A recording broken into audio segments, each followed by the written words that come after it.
Yo, not bad, not bad. Not too bad, not too bad.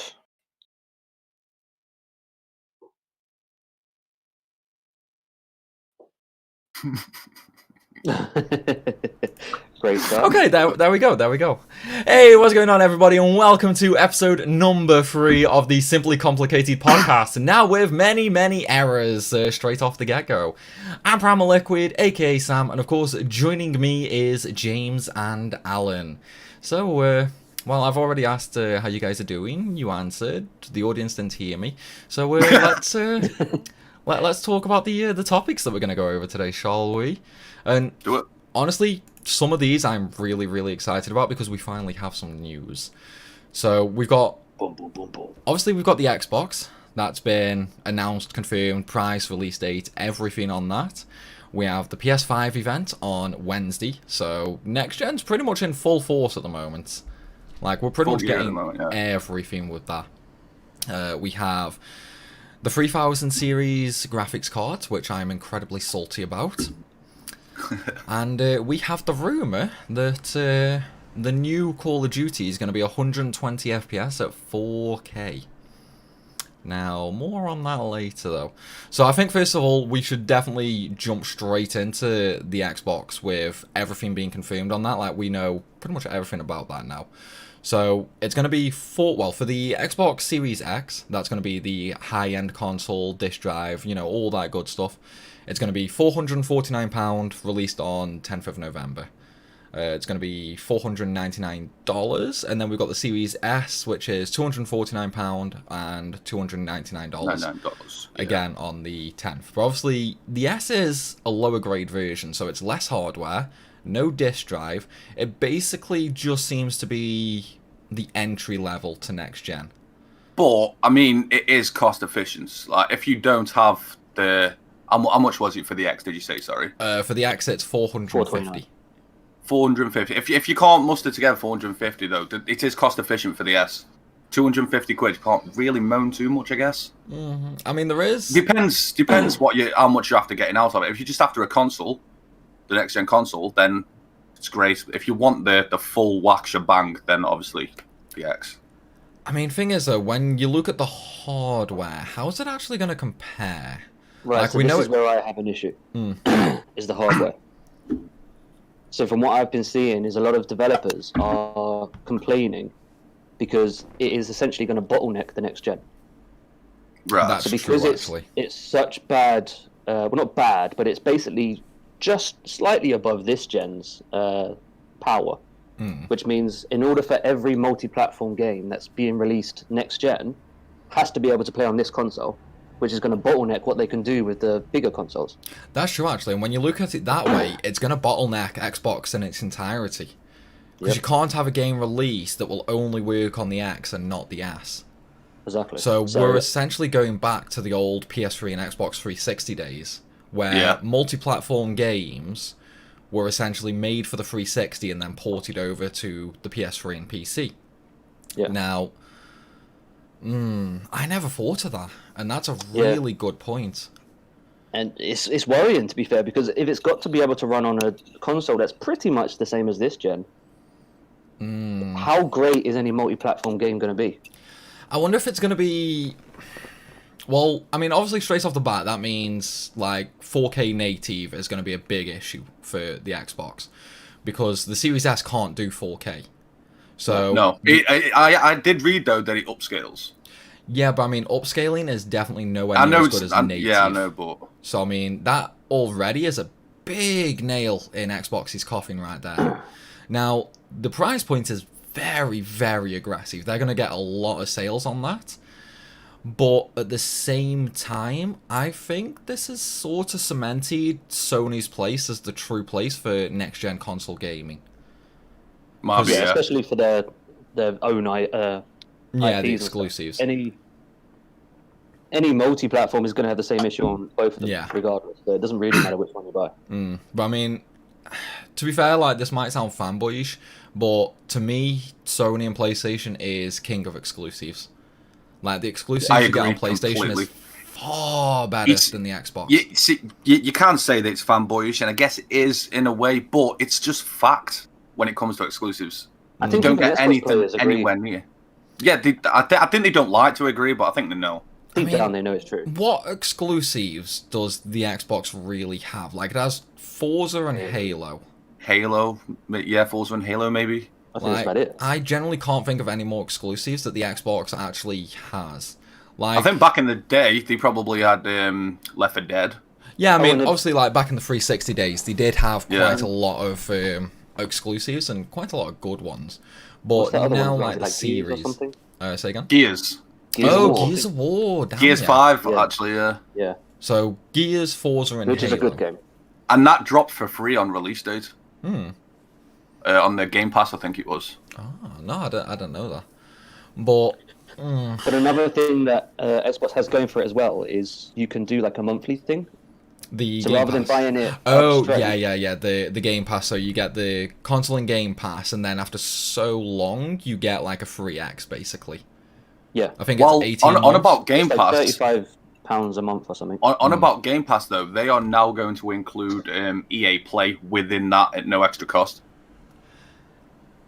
I mean, to be honest, I'm sure that'll be great for some people, but Yeah, it's EA. I mean, I'm personally not an EA Play kind of guy. FIFA and Battlefield's pretty much it. UFC, did you hear about the No. outrage regarding UFC? no, what was that? They Is it the advert? hotfixed ads into the game. Yeah. They got rid of it though. Oh pretty quick. no, yeah, I did see that. That is bullshit right there. It's like, if they're gonna have ads in the game, do it the same as mobile, make the game free. Like, free to play, have Absolutely. your ads. You cannot do both. Free Like, to play, have your ads, or pay to get rid of ads. Yeah. I mean, that's just straight up bullshit on EA's part. But at the end of the day, like, it's EA. EA. Can any of us It's really always expect EA anything that does that different? stuff. It is. Like, I don't know, man. Like, EA, how are they still going? They make Like, good games. I mean, do they? They're a copy and paste brand, aren't they? Like, sort of Pretty company. They are much. now. Yeah. That's what I mean. It's like, you've got to think, like, the games they put out and all the backlash they get, pretty much every other game. It's like, how are But they it's really because still going? I think YouTubers are keeping them going because YouTubers are always going to play the latest EA game, even if it's the same as the last Pretty 5 much. years. Pretty much, yeah. Yeah.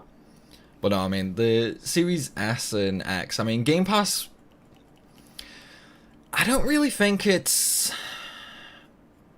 a very fair deal when you think about it. Because it's like, Why? well, it's essentially the same as getting a console on credit, isn't it? So it's like, Yeah. you can buy the console for £450 outright or $500 outright. Now, when you look at how much it's going to cost if you get it, like, through Game Pass and that, you're talking, and realistically, you're paying about £800-900 for the console. That's more than double Yeah, the but price. that's typical of like loans and stuff. You're always going to pay more. Yeah, no, I mean, I completely get that. But at the end of the day, like, you would probably still be better off long term just getting the console outright and then paying for the normal Game Pass with the games and that. Yeah. Yeah, but you need to remember it's not aimed for the people that can afford to do that. It's for the people that can't afford It's- to buy the console. Yeah, but I mean, if they It's can't... easier to spend £35 a month than to try and save up £500. Or... So I get that, but I always go back to the normal finance talk. If you can't afford, say, £450, $500, are you really in a place to essentially be taking out what is essentially Was a essentially a loan? loan. Yeah. Because, I mean, that is a very easy way to get into debt. And if you can't afford the console outright, Yeah, but a lot of debt is going to people, be very, very heavy a on lot you. of people may not be able to afford the £450 or £500 like that, but can still easily make payments monthly. Plus, you've got to remember Hmm. how little time they have to save up. Yeah, that's Yeah. very true. I mean, next-gen consoles this year have really screwed people on savings and how much time we actually have. I Yeah, still it's a bit- think. I mean, I'm going back to one of the other episodes, but I still think they should have prolonged both console releases to like another year, next year or something. Oh, easily. Because, I mean, it's like, well, what are we on now? We're on the 13th of September. So, Yeah. it's essentially less than 2 months now until the Xbox drops. Now, I don't know about you guys, but I mean, for, like, last gen, the Xbox One and the PS4, we knew about those consoles, like, 6 months in advance, maybe even longer than that. Because it's like, Yeah, before yeah. they even dropped, James, I came down to London to EGX with you, and we tried the PS4, like, months before it was we're playing available. Yeah. Whereas now, we're only just like getting actual prices and release dates 2 months before they drop. How I It's don't know what's very- going on this year. What's caused them to delay so much to... I reckon extent? it's gonna be more than likely production issues because of everywhere shutting down due to COVID. Because I mean, obviously China was definitely hit the worst with COVID, and where are all these units going to be produced? Yeah, obviously Yeah. that doesn't help, but there's nothing wrong with giving us some information. We didn't get anything until extremely late. That's definitely true. I mean, realistically, we should at least have the information, even if it's only tidbits. I think Microsoft got scared after last gen. Because I mean, it was a shit show for Microsoft last year. It was Wait, last year? Last gen. Because I mean, last gen. like, I get what Xbox tried to do last gen. Like, they wanted a home multimedia system, like games, movies, and all that. But they focused so much on the media that people weren't really that interested. It's like if people are buying a console, they want it for the games primarily. Yeah, Xbox And- kind of went to like a media center sort of thing. Yeah, didn't and they? this is where Sony really took advantage of them. It's like Xbox went first last year, like they were cocky, they were brave. They lost badly due to it. It's But like, they didn't even mean to go first this gen. It's what was Yeah. it, Pringles or something released the information. I mean, right, a company as large as Pringles, and I mean, let's go. I know, it was probably a PR stunt. It was probably Yeah, on it's like purpose, when you but- look at leaks in general, like, I mean, how many are actual leaks and how many are leaks? It's like- Leaks. Well, yeah, because I mean, it's like look at Apple. Their iPhone gets leaked every goddamn time. Yeah, but that's well known that they do that on purpose. Yeah, that's what I mean. It's like Apple leak on purpose. You've got PC parts. Like, they always appear on benchmarks a couple of months before release and that to sort of get the hype train going for them. So it's like, it's not an uncommon issue for these things. So I reckon it was definitely deliberate, especially with a company as large as Pringles. It's like, they aren't going to slip up and fuck up like that. I would It's love for happened them. before. I would love for them to drop more leaks as part of a once you pop, you just can't stop kind of situation. That would have been hilarious. That would have been a brilliant catchphrase for it. Although, did you guys see Microsoft's Twitter's reaction to the leak? No. No. So, you know that meme, I think it's like a bear or a monkey or something like that. No, it's the monkey, where it's just like, it's looking directly at you, and then it sort of looks away, and it's like, okay. Oh yes, yeah. Yeah. It's like, that's what I mean, it's like, they were on top of it just like that. That's why I think it was a planned leak. But it's like, It wouldn't surprise me if it was a planned leak. yeah, I mean, like, that's the thing. It's like, once you get the hype going, then they can jump on it and sort of get the traction, you know? Because if they just Yeah. announced it outright, there's going to be less traction than leaks. Because, I mean, Yeah, leaks are yeah. It gets always people hot talking topics. as well. A good leak gets people talking. Yeah, but people have been talking about it regardless. I don't know if they needed to Yeah. leak the price and the release date. That's big. That's huge news. You don't want to be the Yeah. first one to do that. I don't know, That's maybe. That's the definitely only thing that true. gets me questioning it. I mean, I see where you're coming from, though, especially with the whole competitive thing with Sony as well. Yeah. Not leaking theirs yet, unless I've missed something. Have they Nope. give a price yet? Nope. What, you haven't heard it yet? Almost admin. No, they haven't. No, we've got the PS5 event on Wednesday. It's Yeah. 9 p.m. UK time, and I think it's like 1 p.m. Pacific. I'm probably wrong on that. I apologize to all American viewers. But yeah, we do have the PS5 event Thursday night. So we're absolutely getting a price and a release date for this. Wednesday I- or Thursday? Wednesday.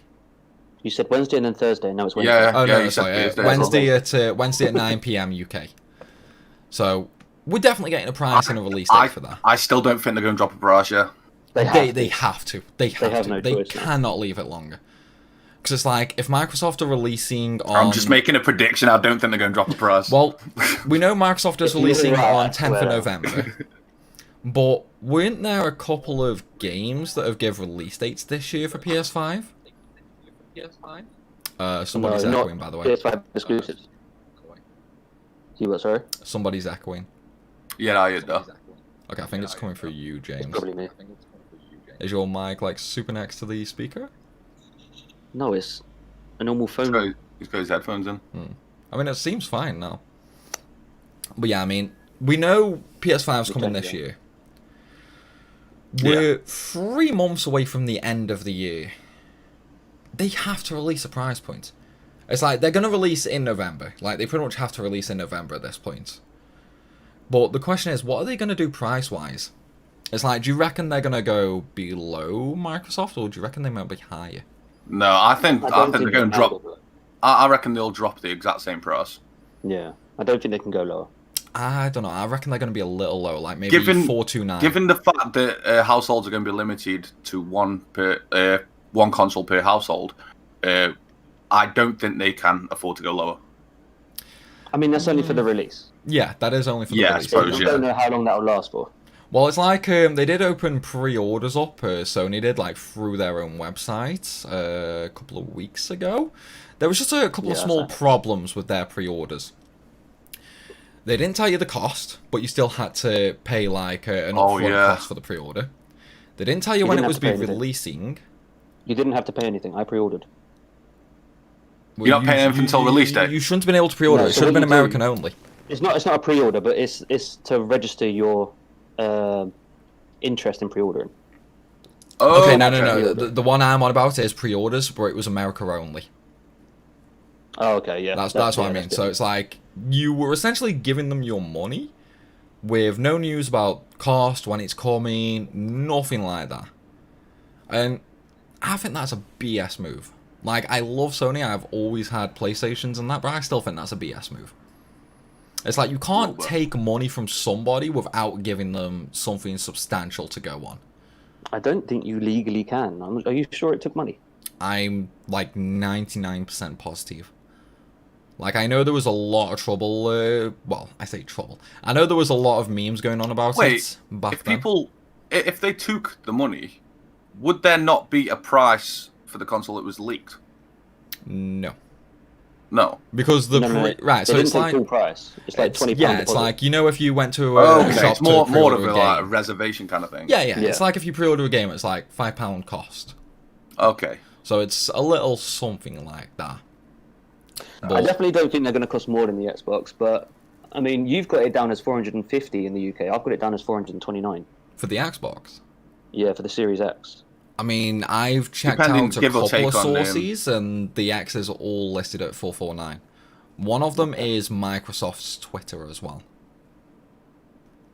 Don't know where I got 429 from, but I wouldn't be hugely shocked if PS5 was possibly brought down to 400. But I don't think they can afford to do that. No, because I mean, when you think about it, they're already losing money on the consoles. So they always lose money on consoles. They make it back in the games. Well, yeah. Do you think Sony will respond to this rumor third console thing by Microsoft? No. No, I don't think they care.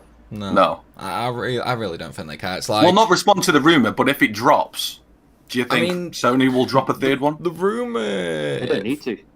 Yeah, no. I mean, you've got the Series X, which is the PS5. You've got this Series V, which is the PS5 discless. This Series S or whatever is just a shit show. It's just not anything that's competing against anything. I reckon the Series S is going to get pulled. Yeah, I genuinely reckon it's going to get pulled. I think more people would be interested in it just because it's the cheaper option.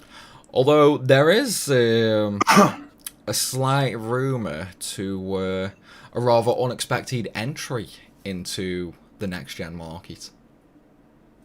Right. A 4K Nintendo Switch. Oh, actually, I read about that. I did read about that. So, obviously, it's not going to be the handheld Switch itself that's 4K. I'm reckoning some kind of dock that upscales. I mean, it could still be the handheld as well. That'd be very, very expensive.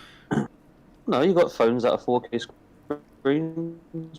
Well, I mean, you're sort of breaking up, dude. We're having some signal problems on your end, I think, James. Mm-hmm. It's hotel Wi-Fi, we'll just bet. I don't know. I still don't think the handheld itself would be 4K, because, I mean, that's a lot of expensive parts, which, considering it's a...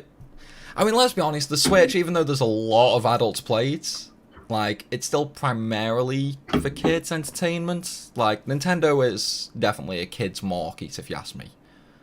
I'm not a fan of the Switch myself, personally, anyway. I think for a handheld console, it's too big. I mean, I don't even use mine. Like, I got it for Pokemon. I played Pokemon for like 2 hours, and then it's just been sat there for God knows how long, just collecting dust. Yeah. Now, if they did come into the 4K market, do you think anything would really change much? Nah. It's like, if they get if they get more they've power... They've obviously got their devoted fans of that console, though, haven't they? Oh, yeah, there is a lot of people it's that Nintendo. love the Nintendo Switch. definitely has one of the biggest fan bases. And I guarantee you, that because there's a bit of a cult following for Animal Crossing as well, I mean... I guarantee fans of that are going to be like, yes, I can play Animal Crossing in 4K. I mean, it's not only Animal Crossing. You've got Animal Crossing, Zelda, Pokemon, Metroid, Mario. Yeah. It's like, you've got all these big names, all on Nintendo. For most of the big names on Nintendo, for me, personally, I don't feel that a 4K increase is really going to make much difference. No. It wouldn't, really, would it? Like, when you think about it... It's all cartoon stuff and whatnot. Yeah. Slightly clearer. There's nothing really realistic on the Switch, is there? So there's nothing like next-gen Call of Duty that like they actually care about making graphics look realistic. I can't think of a single game on the Switch that is like that could be affected with 4K. I do like the idea of better hardware with the Switch. For example, like a better and faster CPU, a bit more RAM. Maybe move off SD storage card, because I mean that's getting a little. I was going to say they're still using SD, aren't they? Yeah, I mean that's. Yeah. They could always go to SSD. Just randomly drop an SSD slot. Well, that's what they're essentially doing with PS4, PS5, and Xbox, but they're not doing SSDs. Well, technically, the Xbox has an SSD slot, but they're doing NVMe drives. So, the Xbox obviously comes with a standard 1TB SSD, which, you know, I mean, great. We need a minimum terabyte. Whereas they do have an expansion slot for another SSD, so a 2.5 SSD, so normal like laptop size hard drive or a normal SSD hard drive. They're rumoured to be about $220, by the way. The hard drives. Yeah. I mean, you could probably just stick a normal SSD in it. It depends on whether or not they're going down the same road as the PlayStation, because those you can't. You need the specific ones. Yeah, I heard there's going to be specific Sony SSDs. So if this is the case, why do they both allow USB Type-C expansion storage for like hard drives and like external hard drives? External hard drives. Obviously, they're still good. It's just it's not going to be as good as the. No, I mean I get that. The problem is though, with PlayStation 5, they're not doing a terabyte storage. They're doing like 860 gig or something like that, like a completely out there number. But you're also going to lose some of that storage to the system overhead itself. Yeah. No, I think that's what that is. I think they've compensated for that. So it's a 1 terabyte. Take away the system files. I really don't think. I really don't think there's going to be like 140 gigs worth of system files. How big is Call of Duty Warfare? I mean, like that's a full Infinity game, gig. That's like a full game, though. We're talking like just the base system files. I wouldn't say it's unrealistic. Yeah, but I mean, all that's basically going to be on there at first is the operating system. You're not going to have a 140 gig operating system. Not even close. No, but it could be reserved for something or whatever. We don't know. But I wouldn't be surprised if it's a 1 terabyte drive. Well, the expansion for PS5 is not SSD. It's NVMe only. Yeah, and it has to be a specific model. That is going to be very, very, very expensive. I've honestly got no problems with just sticking in an extendable storage in the USB. I mean, keep in mind it needs to be USB Type-C, so your current one wouldn't work. Yeah. So you would still have to buy another one. Would you get away with convert it? Probably not, because of the way the PS5's supposedly going to interact with storage. Okay. But yeah, the only thing that bothers me is both consoles know what the size of these next-gen games are going to be, and they've both put 1 terabyte hard drives in their consoles. I mean, I still think it's kind of essentially small. 4 or 5 games. I still think it's way too small. Because That's what I'm saying. it's like look at PS4 and Xbox One when they launched, 500 gig hard drives. They were full within a week. Yeah. It's like I got the PS4 on release and I got Killzone where it's in. I can't remember what the other games were. Bear in Looks like- mind, though, Little Big Planet, I got that one too. Killzone last gen alone was consoles. 70 gig. bear in mind, though, like last-gen consoles, they're probably going to end up releasing other models with higher memory, Oh, absolutely. higher storage. Absolutely. It's like the way graphics cards are going, the way CPUs are going. It's like the PS5 and the Xbox Series X at the moment are they're sort of between entry level PC and mid game PC. Like they sort of fall in the middle of them. So I reckon probably a year and a half to 2 years down the line, because normally console life cycles are about 5 years now. So I reckon 2 to 2.5 years down the line, they're gonna go and release a console that's between mid to high end. You know, maybe like 12 cores, CPU, something like that. I've got a question. Go on. Do you think the next-gen consoles are going to do anything to try and cater to console streamers when it comes to streaming? Because current gen streaming on a current gen is terrible. It would probably be a little bit better. Do you mean direct streaming from the console? Yeah, direct streaming from the console. It would probably be a little With the bit hardware? better Yeah. because of the hardware increase. Yeah. I don't think they're necessarily going to give you the controls or the software to do it No, properly, though. you won't have anywhere near 'Cause, I mean- accessibility in terms of streaming to the Well- PC, but just anything. So here's the thing: when last-gen consoles released, they obviously released with all the built-in streaming software on there and that. So you could technically stream through the console from the get-go. But Yeah. to do that through externally, like with a capture card on release, you had to buy a HDCP stripper. Because originally, there was no option in the consoles themselves to turn HDCP off. So originally, you couldn't actually stream or record externally through a capture card. So I don't think they particularly care a lot about the streaming market, given that on the last gen, they actually hampered it so badly that, I mean, it took us months of outrage to get them to finally remove HDCP. Because that was something they added on willfully, which completely screwed so many people. Because it's like, you got to remember, when the PS4 and the Xbox One launched, it's like, YouTubers and streamers had already been a popular thing for a long, long time. Like, they killed a lot of people's effective jobs with that move. That's why so many people stayed on previous gen. It's like, I myself, like, I got the PS4 day one, but the HDCP stripper I had was, I mean, it worked, but it got real hot.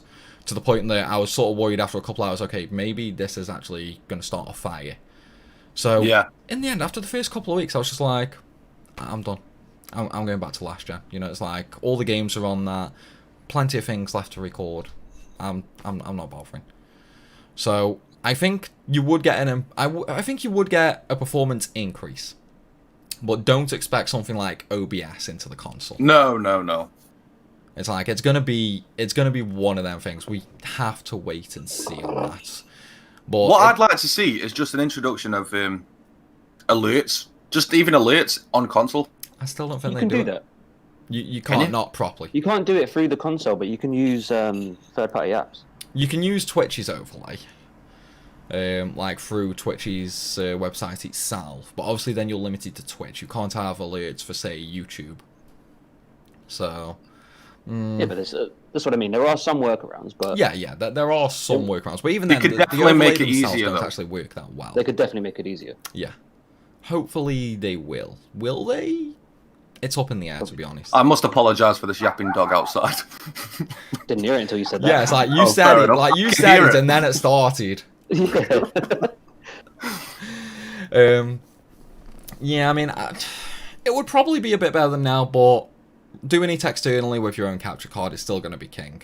Like, Of course. there's no competition. Because I mean, the hardware Well, in the at the end of the day, though, there are streamers that stream straight from the console that can't afford capture card. Yeah, absolutely. It's like there are some very big streamers who actually started through the console exclusively, and then when they became popular and so on. I think that's all I'm saying really is a little help, a starting point, streaming straight from the console. A little help for them would go a long way. It's if they really care that much about it, though. Yeah, I suppose. I mean, I only know about console streaming through the PS4. I don't know about the Xbox, because I never got an Xbox One. So I don't know what the streaming on that was actually like. So I can't really comment. Can you do comment. it on the Xbox? I think you can. I don't know. You can, can't you? What's that, sorry? You can stream through the Xbox, right? Straight from the Xbox? Yeah. Yeah. Yeah. Okay. So you can stream from both consoles. It used to... They had a Mixer and Twitch that you could stream to straight from the Xbox. Well, yeah, because I Mixer mean, died, Microsoft obviously. did buy Mixer, so they would pretty much have to allow that. But no, I think you would get a performance increase. Probably about all you can realistically expect, to be honest. Yeah. Right. So aside from the price and release date, what are we actually expecting from this PS5 event? Maybe some game stuff. But A new God of we've already War. had an event for that? Say again? We've already had an event for that? Yeah, I reckon it's going to be maybe an hour-long event. Start off with some games, maybe a little bit new footage of some games. Like, I think they're going to push Ratchet & Clank again with some more unseen content for that. I want to see some... maybe one or two more games announced. And I want to see some sequels to some old exclusives. Like Beyond Two Souls or Become Human. True. I mean, that is definitely a possibility. Have we really had any Heavy indie Rain? announcements? That was a solid game. I never actually played Heavy Rain.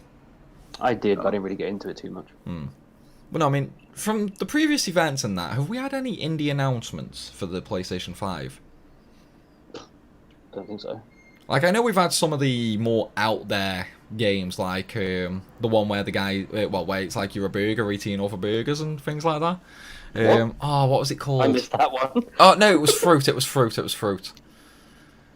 That's still initial PS5 reveal event. You're a burger eating burgers? No, it's fruit. It's not burgers. You're a fruit eating fruits. Something like that. I can't remember the name. It looked surprisingly funny when you saw it on the trailer. I'm gonna have to look that one up again later. But yeah, so I don't know if that was an indie or whether that was like a publisher just making a really wacky out there game. I reckon we could see some more indies though. Because I mean, the PS4 on launch was very big on indie developers. Yeah, I hated that. There was too much of it. Yeah. I mean, I'll agree, mainly due to the fact like 90% of the games for the first 6 months were indie on PS4. That's what it's going to be like on Xbox. None of their release games are releasing. It's all been put back. So. Do you think that's because of the Series S? Could well be. Like, now that we know what we do about the Series S, you've got the Halo delay and things like that. Do you think that's related? Probably, because they had to make it run on the S as well, so yeah. Because it's like, obviously when they first started developing the game, they would have had very, very loose information from Microsoft. Like, they probably only got informed about the Series X specs at first. So they would have started developing a game to run on the X, and then maybe like halfway through development, Microsoft said to them, yeah, so you need to make it run on these specs as well. And, I mean, depending on what you're doing on the game and how far through it you are, you could essentially have to restart the entire production from scratch. Pretty much. And what they showed us is something I'd expect to run on an S. It was terrible. Yeah, that's definitely true. It's like, the gameplay we've seen from Microsoft compared to Sony is definitely a level lower. 110% sure there. It really is. I know it's not one of our topics, but did you guys watch that COD reveal? No. Okay, because that was all played on PS5, so definitely give that a watch. Maybe we can talk about that next week. Well, one thing I do want to talk about with the new Call of Duty mainly, actually, is they've announced, and I'm straight off the bat calling this bullshit, but they've announced that on next-gen consoles, the game will run at 120 FPS in 4K. Bullshit. Believe me, watch the reveal. It is so fluid. It looks beautiful. It is I think the only reason I've not watched it is because I've given up with COD. I mean, you need to have a look at it. This COD looks really I'm good. pretty much around for the campaign at this point, and that's it. One thing I will give them is I have seen little tidbits of the new COD. The multiplayer does look very, very good. It looks like it goes back to the actual old days. Yeah, you can snipe again. Yeah, it's like it's not like any of this, like running and jumping all over the walls and shit, like jumping 20 feet in the air. Like, it's none of that crap. It's good old-fashioned gunplay. Yeah, but that's exactly what World War II was supposed to be. I mean, I enjoyed World War II at first. I didn't like that genuinely enjoyed it for a long time. I enjoyed it. The DLC that was supposed to be the game that went back to what it's supposed to be. All they're doing is doing that again. I mean, World War II ruined it with the DLC for me. Other than that, I had no problems with the game itself. But we're sort of veering off topic here. 120 FPS, 4K. I'm not disputing the game's going to look nice. Like, it's going to look nice. I'm saying how smooth it was as well, though. So, they showed trailers of it, they showed actual gameplay of it, and then at the end of it, after the whole event was over, which was like 2 hours long, they had like 12 different streamers live streaming the game. So you could watch them playing it in real time, and so on and so forth. Here's the thing, though. Every single bit of it looked beautiful. Would it actually be 120 FPS in 4K? I believe it would. Obviously, when the streamers were playing it, they were playing it on PS4s, not PS5s. I mean, I can't believe it. I generally can't believe it. Mainly due to the fact, like, if you look at the cost of the console compared to, say, something like my PC. Like, my PC is a lot more expensive than these consoles are going to be. You know, it's like Ryzen 2700X. All right, Sam, stop flexing. No. What I'm saying is, even this probably would not run Call of Duty 4K at 120 FPS. 4K 60 FPS, no problem. 120 FPS is going to be possible. Are you sure it's not going to be 4K or 120 FPS? So, that is initially what I thought when it was announced. Looking it up, though, no, it is 120 FPS at 4K resolution.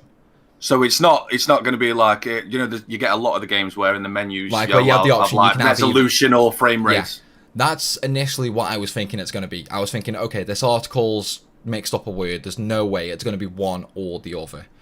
But no, it is everywhere that I've seen, it's 120 FPS at 4K. And there's no way at 500 quid price point. We'll have to wait and see. You've got to remember, there's also going to be ray tracing involved. I don't fully remember, but something is telling me during that reveal that they said it was or. It was one or the other. That would make more sense to me. That would make more sense. Like, I can definitely believe that. We need to rewatch the reveal, really, but the problem is I think it is one or the other. The problem is everything I've read, because I've read quite a few different articles to prepare for this, just to make sure I'm like right on what I'm mentioning, and all of them say 120 FPS at 4K, not or. Now, one I can understand. Well, if one publication made the mistake, I can understand that.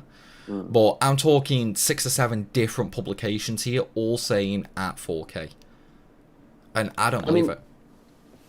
From what I saw, I felt like I could believe it, but obviously when we're watching a stream, I don't know if it's both, because the stream you can't watch it in 4K unless you've got a 4K monitor. You can't watch 120 because they're probably not streaming at 120. Well, exactly. I mean, in fact, it's hard to tell. You can't actually stream at 120 on any streaming site. Like Twitch and YouTube both max out at 60 FPS.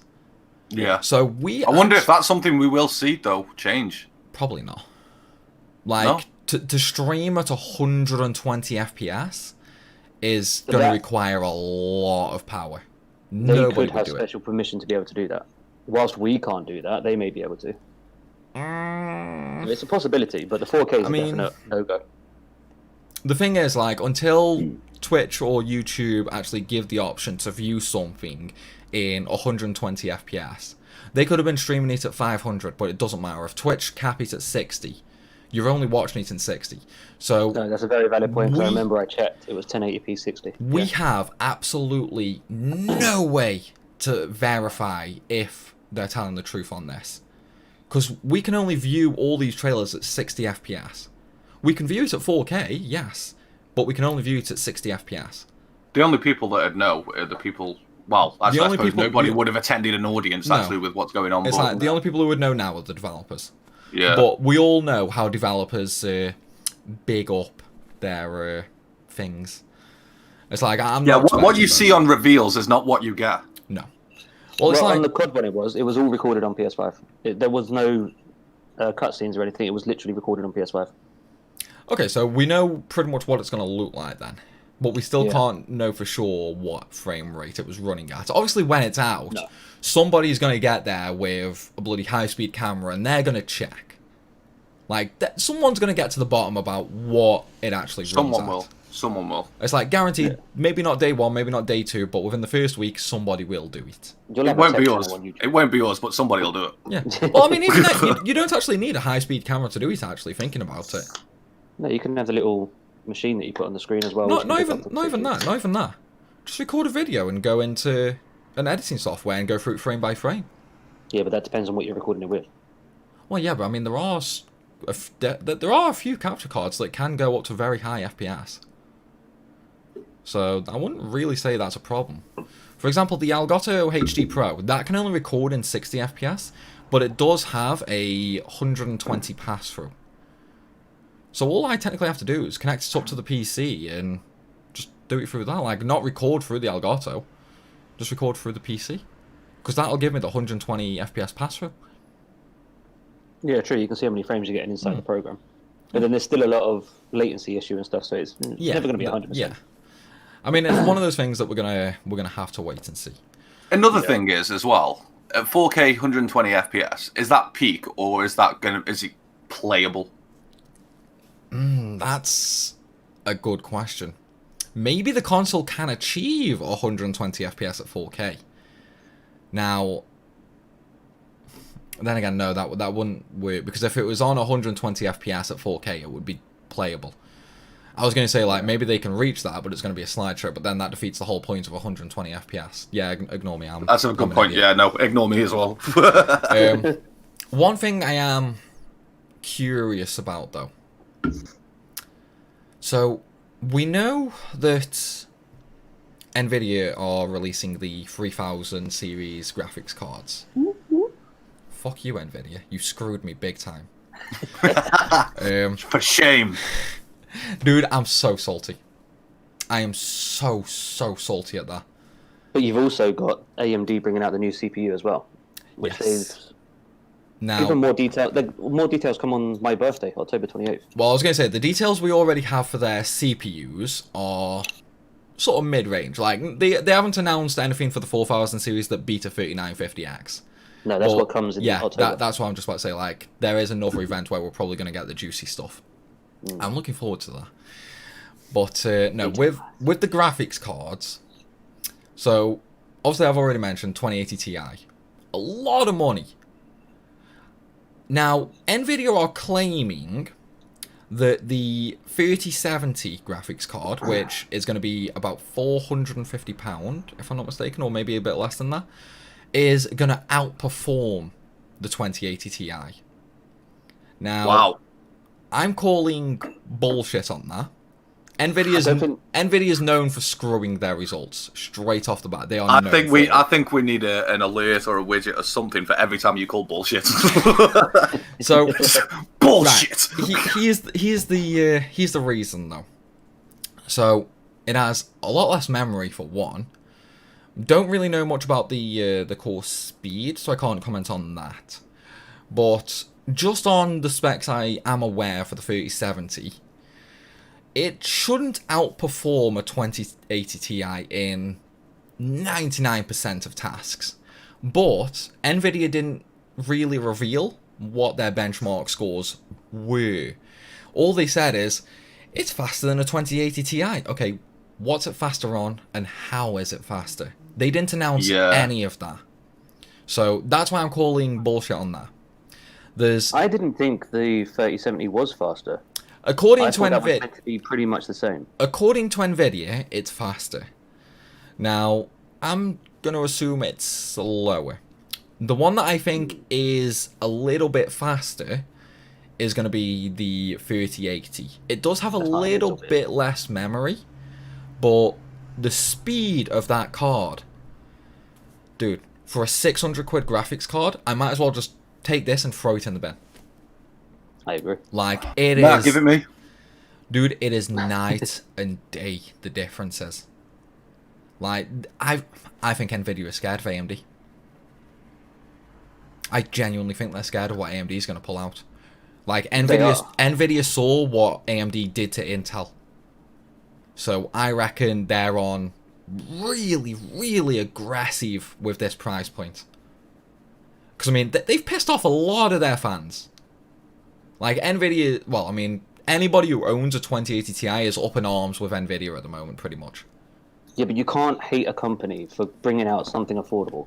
That's your fault for jumping and buying. Oh, no, absolutely not. Like, I'm genuinely not saying that. Announce, okay, next year, by the way, don't buy this, because next year we're going to release this for this. Oh, no, I'm honestly not saying anything like that. Like, I'm peeved at the price difference for sure. I'm absolutely peeved at the price difference. Like, if they release, say, a 3080 at 900, wouldn't care. You know, it's whatever. Yeah, it's a bit faster, it's decently priced, not bothered. A better card for more than half the price? It is painful for anyone that's, especially those that have recently bought a 2080. Yeah. I mean, that's sort of... Even owning a 2080, I think it's still a bit painful. I mean, that's sort of where I'm a little bit lucky. Like, I've had mine since April last year, so I have got some mileage out of it. The only problem is now 2080 Ti's are selling for shit all. Not shit all. I mean, it's shit all compared to what you paid for it, but you could almost buy the 3080 for the price of what you can sell it for. So, you know, you kind of weigh up the difference. I mean, yeah, there is that. But at the same time, I'm worried about what the cards are going to be like on release. Like... They're not allowed to release any bench tests yet, are they? No. I know reviewers do have the cards, but there's nothing been released yet. No, not yet. See, I can't comment on any of this. Because I have no knowledgeable input. Well, it's right, because we have one more card to talk about. This is anybody right. If anybody loves tech, this is their wet dream, essentially. The 3090. It's 1,400, so it's essentially the same price point as the 2080 Ti. It destroys anything on the market. Like, we're talking night and day difference. Like, it's not like a simple progress jump like each new tier gets and that. It's an absolute slap. I mean, well, the 2080 Ti is here. Like, normally for previous cards and that, it's like 2080 Ti would be here, and then, like, the next card would be sort of here. The 3090 is, like, up here. It's gone. Like, it's way better than their Titan, which is a very, very expensive card normally. Like, it crushes their Titan. So, Nvidia have basically ruined all of their Titan sales with this card, which is essentially their professional grade card, yeah? It's good for gaming, but it's also good for professional tasks, like 3D modeling and shit like that. What this card essentially is, it's a faster Quadro card. And Quadro is essentially what all the big movie makers use. Like, Quadros are essentially pure, like, 3D modeling, movie editing, very, very intensive tasks, like simulations and things like that. That's essentially what Quadros are for. The 3090, it has half of the memory, because a Quadro normally has 48 gig memory, but it is way, way, way faster. So, you've essentially got the new king, and it's far more affordable than a Titan is. Will you be getting it? I will. No! I've told you, dude, it's not worth it. It's really not worth it. You can't say what you just said and then tell me again it's not worth it. It's worth it. I mean, you've just been picking it up and you're like, nope, don't He just doesn't want me to have it. No. So, he just doesn't want anybody else to have it. Exactly. With the price and performance of a 3080, I would honestly just suggest getting a 3080 because I can't justify the cost of a 3090 for what the 3080 does. Yeah. Like, it generally isn't worth it for the game, you know? But the only thing that it makes me question is, what is Nvidia playing at? It's gotta be fear. It's gotta be. Like, I can't What are they going to do in the future? Anything that they release, it's going to be slight increases. Very, very slight increases. I mean, and probably very high prices. I know a lot of people are now going to be very, very scared about buying the high-end card. Yeah. Because Nvidia has completely screwed their own high-end market at this point, and they've also put the fear of God into purchasers. Because it's like, what's to stop them bringing out the 4090 next year? Which is, again, like, triple the performance for the same price. You know, that might even happen. Yeah. That's what I mean. It's buy like... this one for nice and cheap. Next year we're going to bring out something that's double, and it's going to be very expensive. You never know. That's why I'm completely avoiding this tier.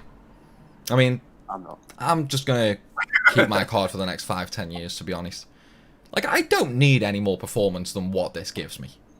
Yeah, no, yours is good enough for now, so... Yeah, it's like, I don't need any more performance. Like, I don't bother playing in 4K. Like, I only play in 1440. And I don't really care about anything over 144 FPS. And, I mean, this card does that, like, 50% usage with recording and streaming. So it's like, I'm set for the next 10 years. I'm not giving Nvidia any more money, just so they can screw me like this again. That's only because you're one of the suckers. You're 2080. Dude, Tell it to the camera, Sam. Tell it to the camera how pissed you are. I'm pissed, dude. I'm pissed. You don't need to, you can tell. Listen here, Em. It's like... I'm not giving him more money. It's a year and a half old, dude. A year and a half old, and it's already so outdated that I might as well put it in the trash can. Imagine being that guy. Oh my god. I do feel bad for the people who've bought one in, like, the last few months, though. Mm-hmm. Like, imagine they're just out of return window, and Nvidia announced this. You almost turned me into one of those, you prick. No, I didn't. I told you. I've been telling you for ages to just wait for the 3000 series. Fair enough. I'm sure you didn't, but whatever. I wouldn't know what it's like to have a graphics card. I mean, you did have one, but then a thunderstorm killed it. But then, you know, the wrath of God came down on my system and fried the fucking thing. It could have been worse. It could have fried the whole system and not just the card. I did get lucky, to be fair. Unlucky and lucky at the same time. Yeah, you were definitely lucky in that regard. That was the only thing that got fried. So, I mean, silver lining, really? Like, it But could with have been... It's a very the new GPUs and the new CPUs that should be coming out soon, what do you reckon people should do? Hold off? Hold off. Do you think they should jump onto Hold off. Nvidia's No. graphics card? Wait Hold for off. AMD? Well, we don't know. We don't know what AMD is announcing. Apparently, it's going to be really good. So, I would definitely hold off and see what they're announcing. Wait until we have numbers for the 3000 series, because at the moment we have no numbers for it. It's like Nvidia can say it's 1,000,000 times faster for all I care, and I'd still call bullshit. It's like, wait until we have the numbers. We don't have numbers. We don't have thermals. We have nothing. Plus, we don't even know what third parties are going to do, and everybody knows the Founders card is shit compared to third party cards. That's what I mean. The AMD's version of it is supposed to be amazing. I mean, we don't know what AMD's got in store for us. They've given hints, and from those hints, I forget that guy, the guy that even you watch on YouTube. I watched one of his videos today. He was suggesting how, with their upcoming event, do not buy it. Wait until this event. Well, that's it. I mean, I think Nvidia might have gotten wind of what AMD has, and it scared them to the point they're releasing this level of... Oh, excuse me. They're releasing this level of hardware so cheaply. Because, I mean, 450 quid minimum isn't cheap by any means, but for this level of hardware, that is insanely cheap. You went very high pitched there, son. Did I? 400! I went Irish! 400! But no, just hold off. So basically, people should hold off until basically the start of next year, really. Yeah. So all the announcements there is some parts I would suggest buying now. There's power supply, because we are going into a power supply shortage at the moment. So power supply prices are going higher and higher as time goes on. So if you are thinking about building a new PC, say sometime this year, probably buy your power supply now while it's still affordable. How easy is it for them to buy a power supply without knowing what components they're going to be getting, though? Very. Yeah? Yeah, I mean, the only thing that really matters on a power supply is the wattage. I mean, sure, you've got to make sure you have the connections as well. That's why I suggest going fully modular. Because then you know you've got the correct connections for it. You can just plug in what you need. For power supply wattage, I mean, it depends on what sort of system you're going for. They don't know yet because they don't know what's being released. No, but I mean, 1,000 watt would still be overkill. You don't need more than 1,000 watt. Like, you could probably get away with 750 to 800 watts pretty easily. Unless you wanted to go, like, full custom cooling, go the overclocking route, all that sort of stuff. In which case, I would say maybe wait and see how much power draw the new cards and CPUs actually have under load before you make a decision. Other than that, RAM. Buy RAM. Like, if you're going to build a new system, buy RAM now. It is the cheapest it's been in a very, very long time. Like, major difference in prices. Because, I mean, I was helping you put together a part list, wasn't I, James, not long ago? Yeah. So, for 128 gig of some very fast RAM for you, which is Trident Z as well, I might add, that's costing you about £450. Yeah. I paid for mine 300 for 32 gig, and my RAM is slower than yours as well. So do keep that in mind. So that is the level of difference in RAM prices at the moment. That will eventually start going up though. Yeah. So again, if you're building a system soon, I would say buy RAM because it's definitely the cheapest it's been in a long time. So people need to buy their RAM now, buy their PSUs now. Mm-hmm. Everything else can wait. Pretty much. But obviously, you can get your housing or whatever. It doesn't really matter. But the case, yeah, like cases. I mean, cases don't really change over the years. No. It's like the aesthetic might change, but other than that, a case is a case. Just don't buy a full, like, completely cubed glass case because there's no airflow, guys. Don't make that mistake. It's like, make sure you've got air vents everywhere. I like yours, I do, to be fair, Sam. Mine, yeah, it's a bit of a beauty in it. It is. Like, I was originally going to go with this one when I first built my system, but I was like, no, it's kind of small, and I do want to go for, like, a custom cooling eventually. So, I mean, I got this one right here, which is the Be Quiet 900D. And it is a pile of shit to build in. Like, it's nice and big, you've got plenty of space. It is a motherfucker to build in. Like, there's no way a beginner can build in that. No way. Like, it's so overwhelming. It's a completely modular case. So everything in the case comes apart. It's like, if I wanted to, I could flip the motherboard any which way and it would be perfectly fine. So That's not right. That's not bad. I was going to say that sounds good. Sam struggled with it, so therefore everyone. No. So, Sam's opinion, it's fact. If you had a lot of time and you had like a perfect vision for what you want to build, it would be a good case. My problem with it is, aside from the price, some of the parts are flimsy. So, before you can build any, you've basically got to take the entire thing apart. And that alone takes a couple of hours. Where'd you get it from, Alibaba? No, I got it from Overclockers, that one. But no, it's like, it takes a couple of hours to just take apart. But even then, some of Would you judge me if I said I tried to order something from Alibaba once? No, I mean, I've ordered from there myself. So I know a guy that works there, so...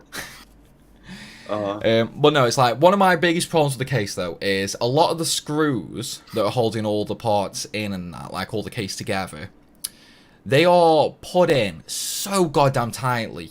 You either need to be Hercules or have a goddamn, like, compressor-powered screwdriver to get them out. Because they are so damn tight. In the end, I completely threaded some of the screws because they just would not turn. So I've essentially had to rip parts of the case out just so I could build the damn system in it. And it's like, normally a PC build would take me 2 to 3 hours. Like, this PC I'm using right now, for example, when I was transferring all the parts over and that, took me about 2 hours. And that's including all the new RGB cable attachments for threaded screws. Yeah, but the problem is the screws themselves are very tight and there's no backing on the screws. So once they get threaded, they just turn but don't unscrew. It's like, you know how you lost your bracket plate for your graphics card in your PC? How the screws just keep turning? Yeah. It's essentially like that, basically. And it's a... I still maintain that I did not throw that out. Well, you must have done when you threw the graphics card away. No, I didn't. I didn't. But no, it's a goddamn nightmare of a case. I do not recommend it at all.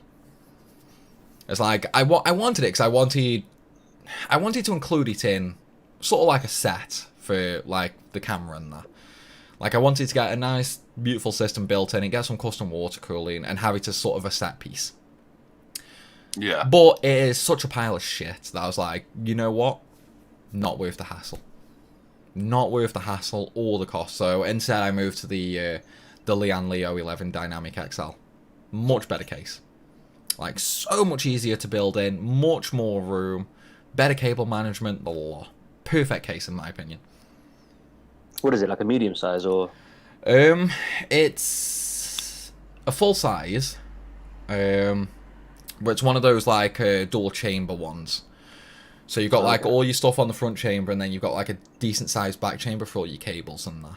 Yeah. And when you start looking at RGB and things like that, you need the space. Because it's like, this PC was the first one I've had where I've gone with like proper RGB lighting, on the fans, LED strips and all that.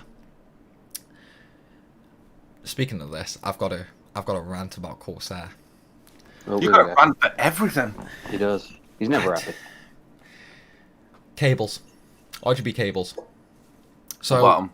right, you've got a lot of RGB yourself, Al. I do. How do you plug in your RGB stuff? Some are USB, some are plugs, and some are USB that I just plug into USB plugs. So essentially it's... You basically just plug and play, yeah? Yeah, yeah. Yeah. That's not the case with Corsair. Oh, God. So, here's the thing. With Corsair RGB stuff and LED strips, you have to buy the RGB fans or the LED strips.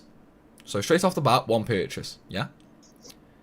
They don't connect to anything other than a Corsair exclusive RGB hub.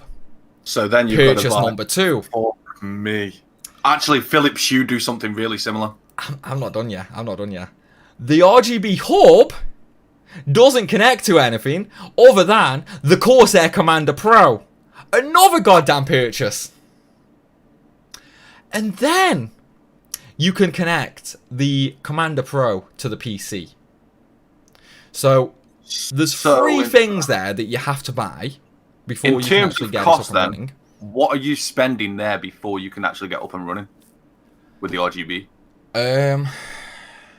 I mean, I had to buy the fans anyway because I needed the fans for cooling. Yeah, but regardless of that, you still had to buy the fans to work with the RGB. So the fans themselves is, I think it was about 70 quid for 3 fans. I got 6 fans, so about 140 quid for fans there. Right. 50 quid for a Commander Pro. That's 190. 190 quid. And then 15 quid for the RGB hub. I got 2 of them. £205. You got 2 of those? Yeah. So about 220 quid. Yeah. For RGB. Actually, you know what? That. I'm not going to say it's not bad. Terrible. I'm not going to say it's not bad because that's a lot of money. I mean, but I've got Philips Hue lights, right? But they don't work without a Philips Hue hub. Now I've got 3 Philips Hue lights, 1 Philips Hue hub, and all of that was £50 each. So that's still £200.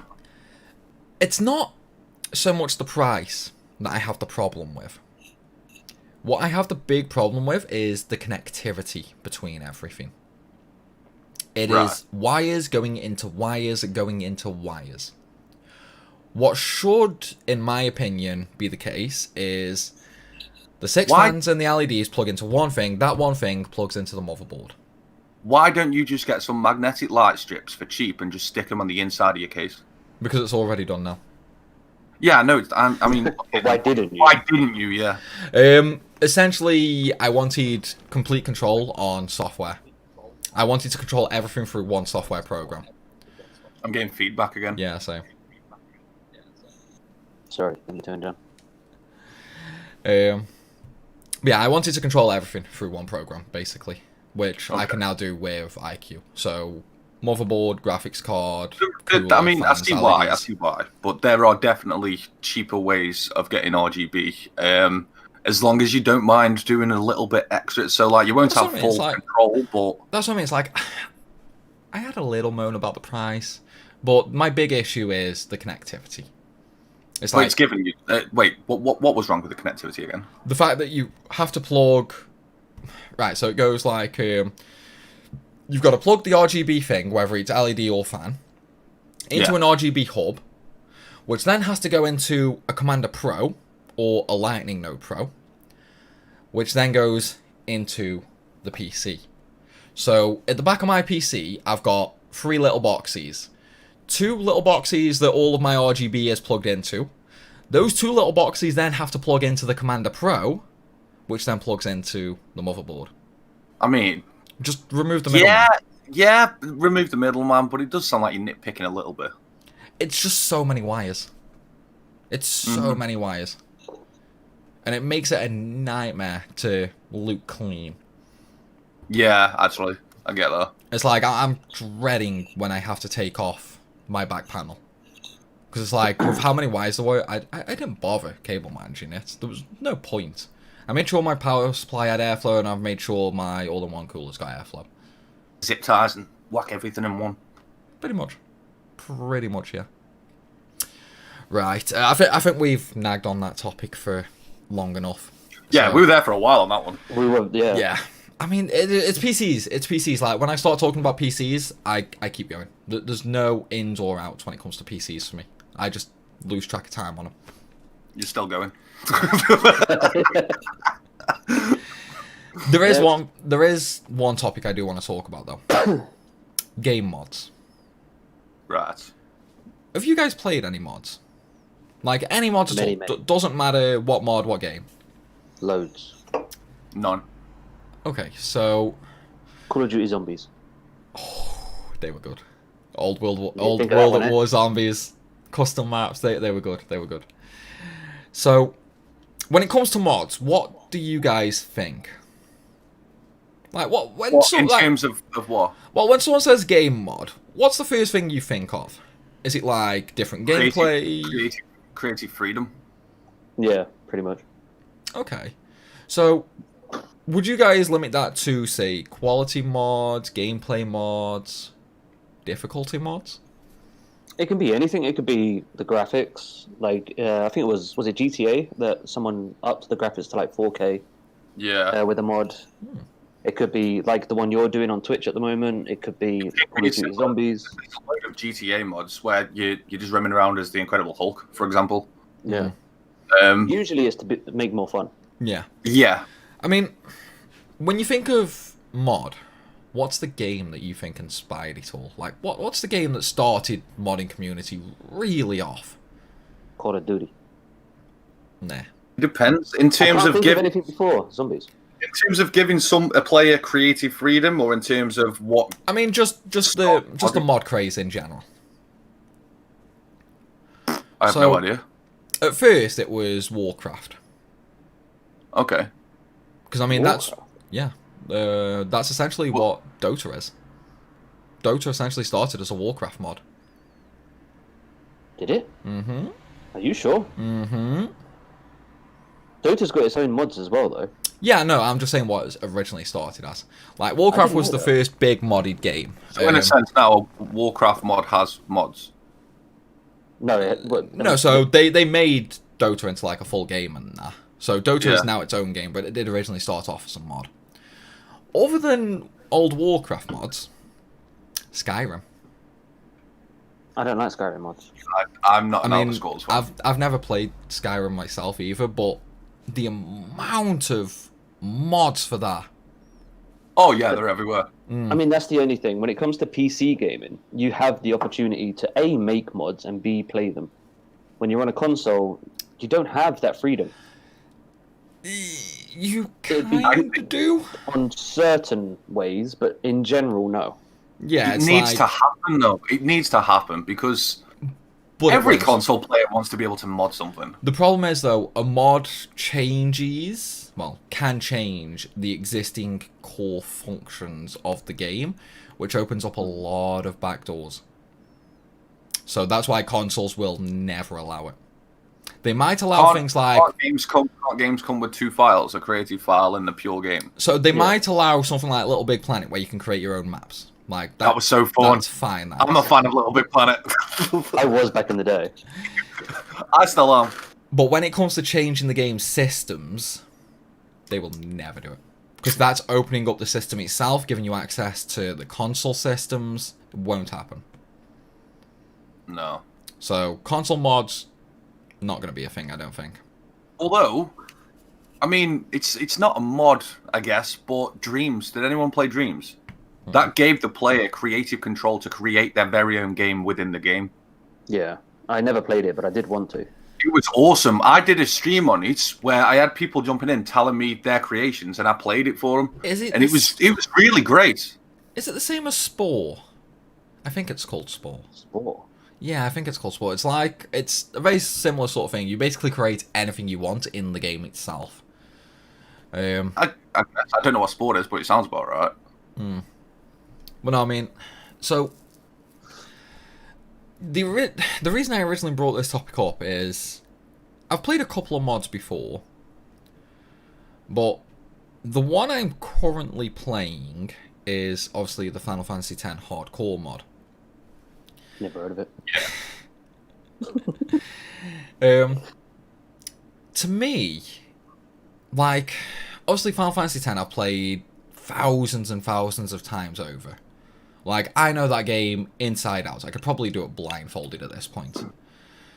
This mod is kicking my fucking arse. Well, and that's what people watch for. Not so much now, at the start. Like, it really took me out of my comfort zone. But that's the whole point.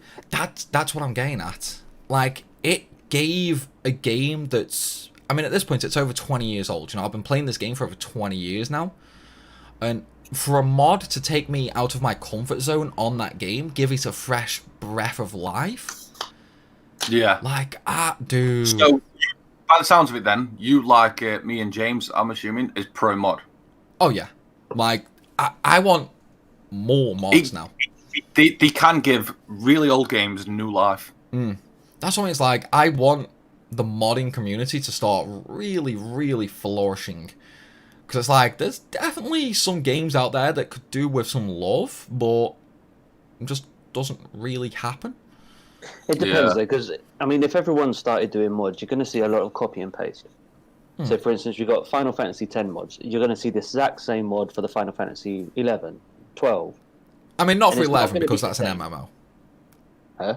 Not for 11, because that's an MMO. I don't know, whatever. But you see what I mean? I know what you mean. I know what you mean. It's not going to be original. You're going to see the same mod over and over again. I want to see something fresh. Otherwise, it's pointless. So, I get what you're saying. But if there is no mod for that game, I would be happy with a copy and paste in a way. Because the same mod on different games with different systems would still completely change how you play the game. Yeah, I mean, I wouldn't be unhappy. I just wouldn't be happy for it. Yeah. I'd be neutral. When it comes to mods, especially, like in this case, difficulty mods, there's only so much you can change. Because it's like... Well, obviously I'm talking about RPGs and JRPGs and things like that. You've got your base levels and your base stats. And you've got equipment. So those are the three main things you can change for difficulty, other than like enemy stats and shit like that. So even if they started copying and pasting the mods in terms of like, yeah, we've changed player stats, player levels, and equipment stats and all that, it would be completely different on one game to what it is on the other game. So it's like, for example, the mod I'm on right now on FF10, that's all stats set to 1. Put that on something like Final Fantasy 9. Even though I've got the experience from 10, I can't tackle 9 in the same way, because the game systems themselves are so completely different, it's unreal. So you'd be able to, just you wouldn't be able to do it as easily. So... Actually, for FF9, I don't know if it would be possible. I mean, there should be no mod if it's not possible to do it. Actually, I disagree. We all agree with that. I disagree. Why should there be a mod if it's impossible to do? Because, so I'm not saying there should be a mod like that. An impossible difficulty mod. Yeah. So, do you guys remember the Impossible game? Impossible. I mean, literally impossible. Literally impossible. So, what I would like is a mod that's so hard that is it completable? No one knows. You've got to. That's not what I said, though. No, but what I'm saying is, but that's not what I said. If it's completely it's actually impossible to complete. So I think the process of going through that mod and finding out if it is possible or not to complete would be an amazing experience. Whether it's completable or not, I wouldn't. I'm really talking care. more. If I gave you a mod which was 1 + 2 = 5, make it happen. You can't do it. It's impossible. If we're talking an impossible mod, couldn't you just, let's say, for example, put in a mod for a specific OP character and get through it that way? What do you mean? What, like mod a mod? Mod a mod. You mean cheat through a mod, basically? Well, no. Do an impossible difficulty mod that's actually impossible, but put another mod in it that makes it possible. I mean, that's still essentially the same thing of cheating through a mod. And for a difficulty mod, it sort of defeats the point. You could have... But an impossible mod defeats the points of difficulty. No one wants to play for 20 hours to then find out, hang on, I can't even complete this. Yeah, this was never possible. For some games, I would like that. Especially for something like FF10. Because I've got the game knowledge that there are a lot of things I could try to get through specific situations. Yeah, but that's because you're assuming that there is a possible way around it. We're talking there is no way. Yeah, no, but what I'm saying is I would enjoy trying to find a way. If I can't find a way and it is genuinely impossible, I would still have fun.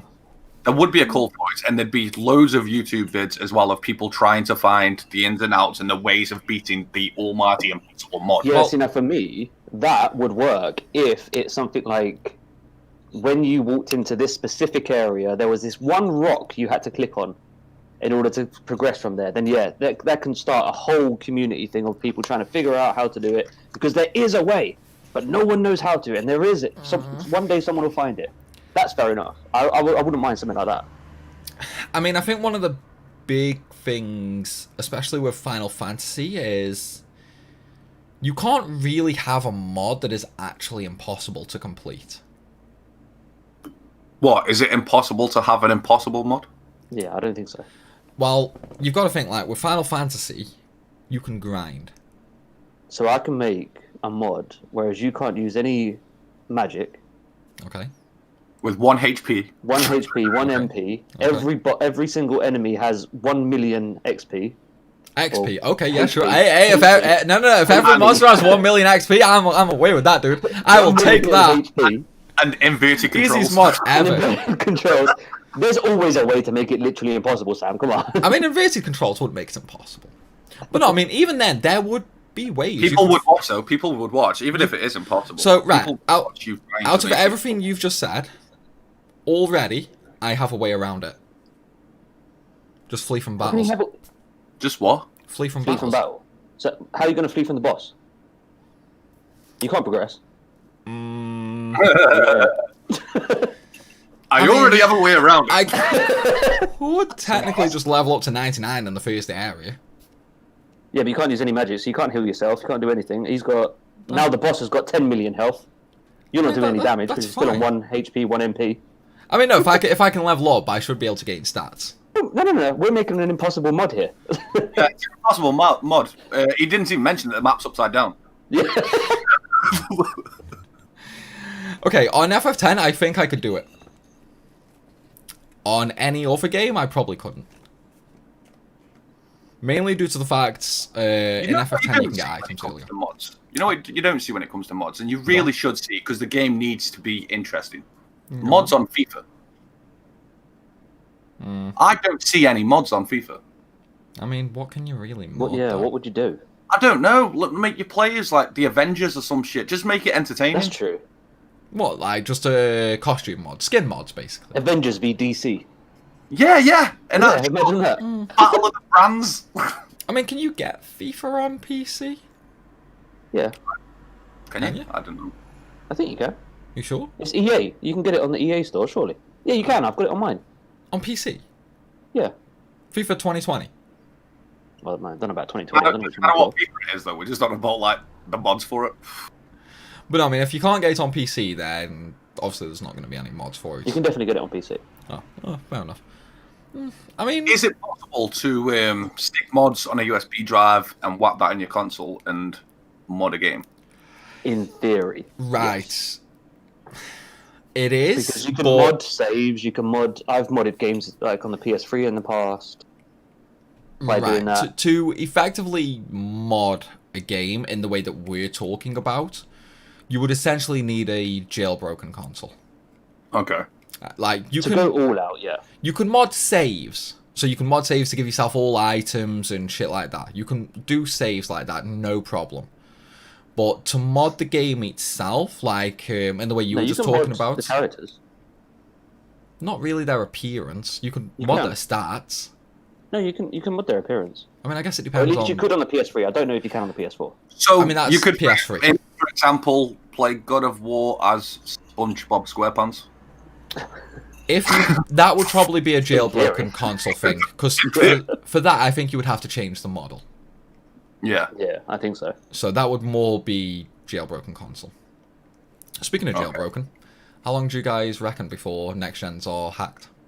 Hashtag segue.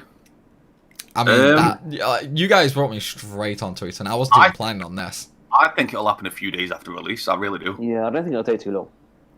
Yeah, I'm kind of in the same boat. Like, the PS3 took ages because it was so out there in terms of programming and that. Yeah. PS4 and Xbox One were pretty quick, if I remember correctly.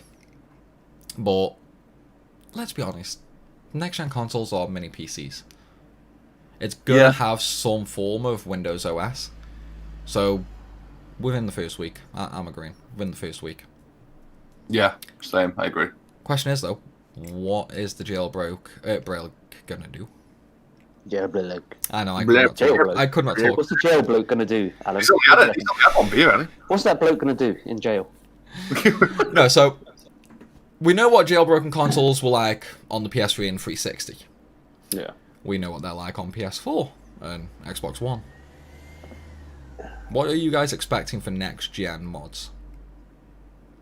I mean, obviously, there's no easy answer. Like, you can't have the easy answer of no this. right or wrong You're going to answer, get free games. You know, like, it's going to be a modded so you can download everything for free. I'm not letting you have such an easy answer. No, that's gonna happen regardless. Yeah. But it's like, what sort of... Interface. What? Not really No, I think interface. that'll be there anyway. What do you guys think they're going to No, turn a the modded consoles interface into? to be able to change the interface. I reckon that'll do. be there. Like turning the normal XMB into like a Windows 10 home screen or something? Yeah, something like that. Or having a PlayStation and modding it to have an Xbox dashboard or something. Could you imagine? You know what I really want? I want the old-fashioned PS1 opening. Just let me choose, like, you know when... yeah. I know. PS2. PS2 was good. PS2 was good, but I'm a sucker for a classic. Do any of you remember when the PS2 would boot up, but your console would be kind of fucked, and it'd just be there forever, and you're like, oh my god, please wait. The red screen. The red screen. That thing with the Yeah. Please don't show that. Please don't show that. Oh columns. my god. Then you get some toothpaste on your disc. I never Wait, used stop toothpaste. What? I never never used did You that. never put toothpaste on your disc. No, I always used to have to shave. Scratches. I used to have to shave. Or boiling water. Boiling water was a fucking brilliant I one. use toothpaste every time. It always worked. Oh no, I boiling never water used was my go-to. So How's it's water like, gonna work? so what you do is you boil the kettle, you get like a slightly raised plate or something like that, put the disc in the bottom of the plate with the readable side facing upwards, pour the boiling water over it, and leave it for about 30 seconds. Take it out, dry it off, and it sort of very slightly melts the plastic, and it basically gets rid of scratches. Works flawlessly. Do you know what I miss? Go on. I miss the old... Anybody that played with cartridges, I miss the old... Yes. Blowing it in. Like the N64. Yeah. Right, here's a question. How did that start? Like, how does everybody know how to do that? There was different techniques to it as well. You went like, and then you went like a harmonica. No, I was the all in. But you've got to remember though, it's like something like that. That's going to end up being a GIF, that is. Oh god, yeah. Somebody GIF it. Somebody GIF it. It's like the video's remaining up on YouTube. Somebody make that a GIF and post it in the Discord. We'll have some fun with that one, guys. Oh, but no, it's one of them things. Like everybody knew to do that. Didn't work, blow it. If it didn't work again, blow it again. It would work the third time. Well, yeah, but you can say like with TVs, like back in the day, if your TV wasn't working, give it a whack. Bang it. Yeah. Nowadays, you break it.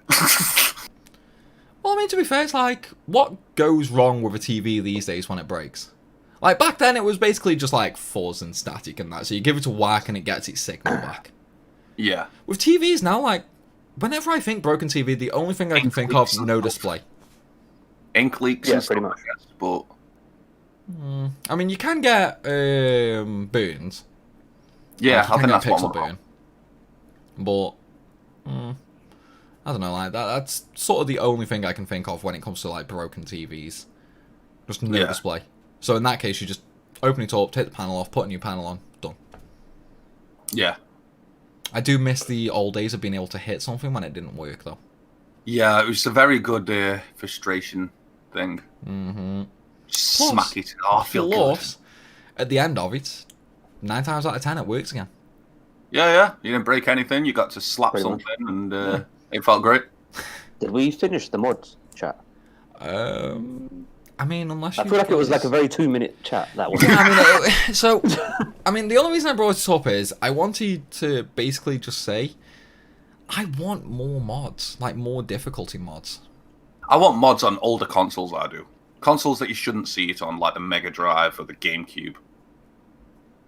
Nah, not enough people have those. It wouldn't be worth making them. I mean, you can get one of the like the.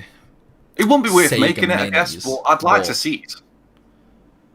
It's like, have you guys seen those minis? Like the Super Nintendo Mini, the Sega Mini. Yeah, I wanted to get the PS1 Mini added. I cannot understand why people are paying so much money for them. It's a quick book, isn't it? It's nostalgia sales. I used to have the Sega one. It wasn't worth the money. No. Well, they weren't exactly expensive though. They were something for like 80 quid, weren't they, or something?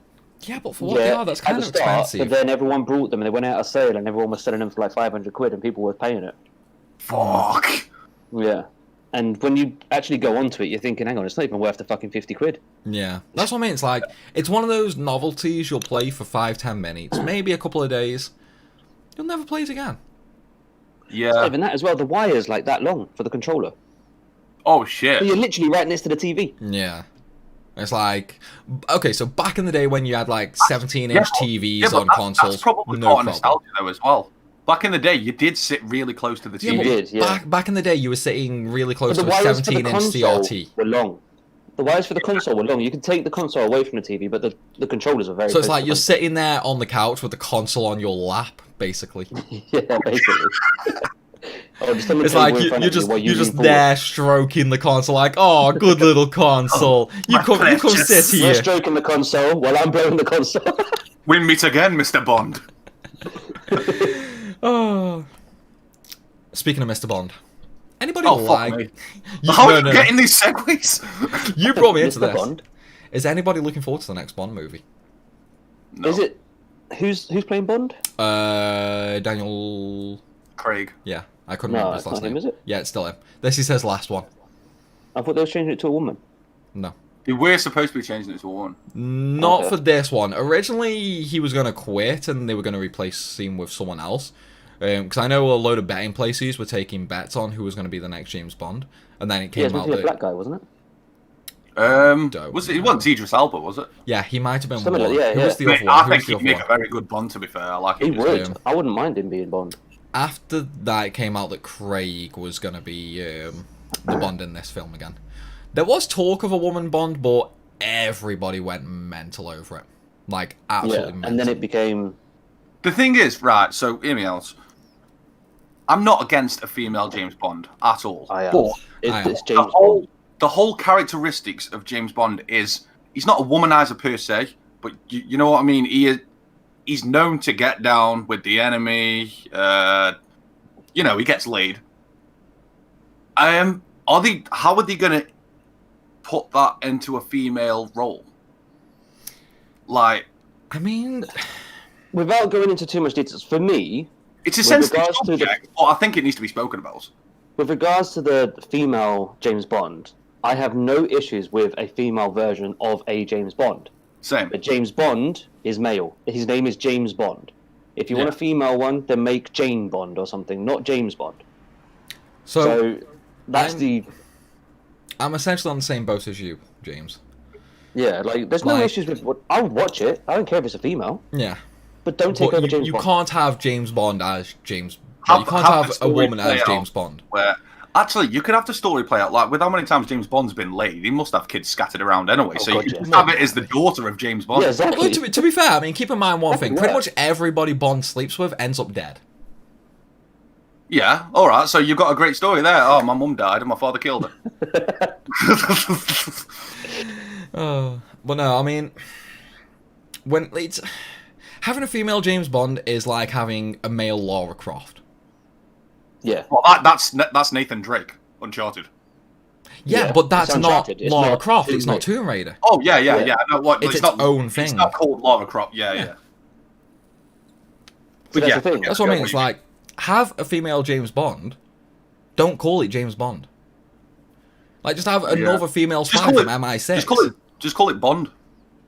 Yeah. Yeah. Call it Bond. Bond. Even work. Yeah. Just don't try to take over James Bond.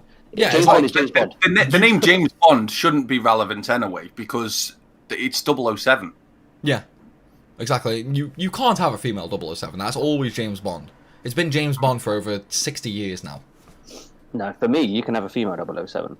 Yeah, I think you can have a female 007. I don't think you can have a female James Bond. Yeah. I mean, when you think about it, like, 007 is synonymous with James Bond at this point.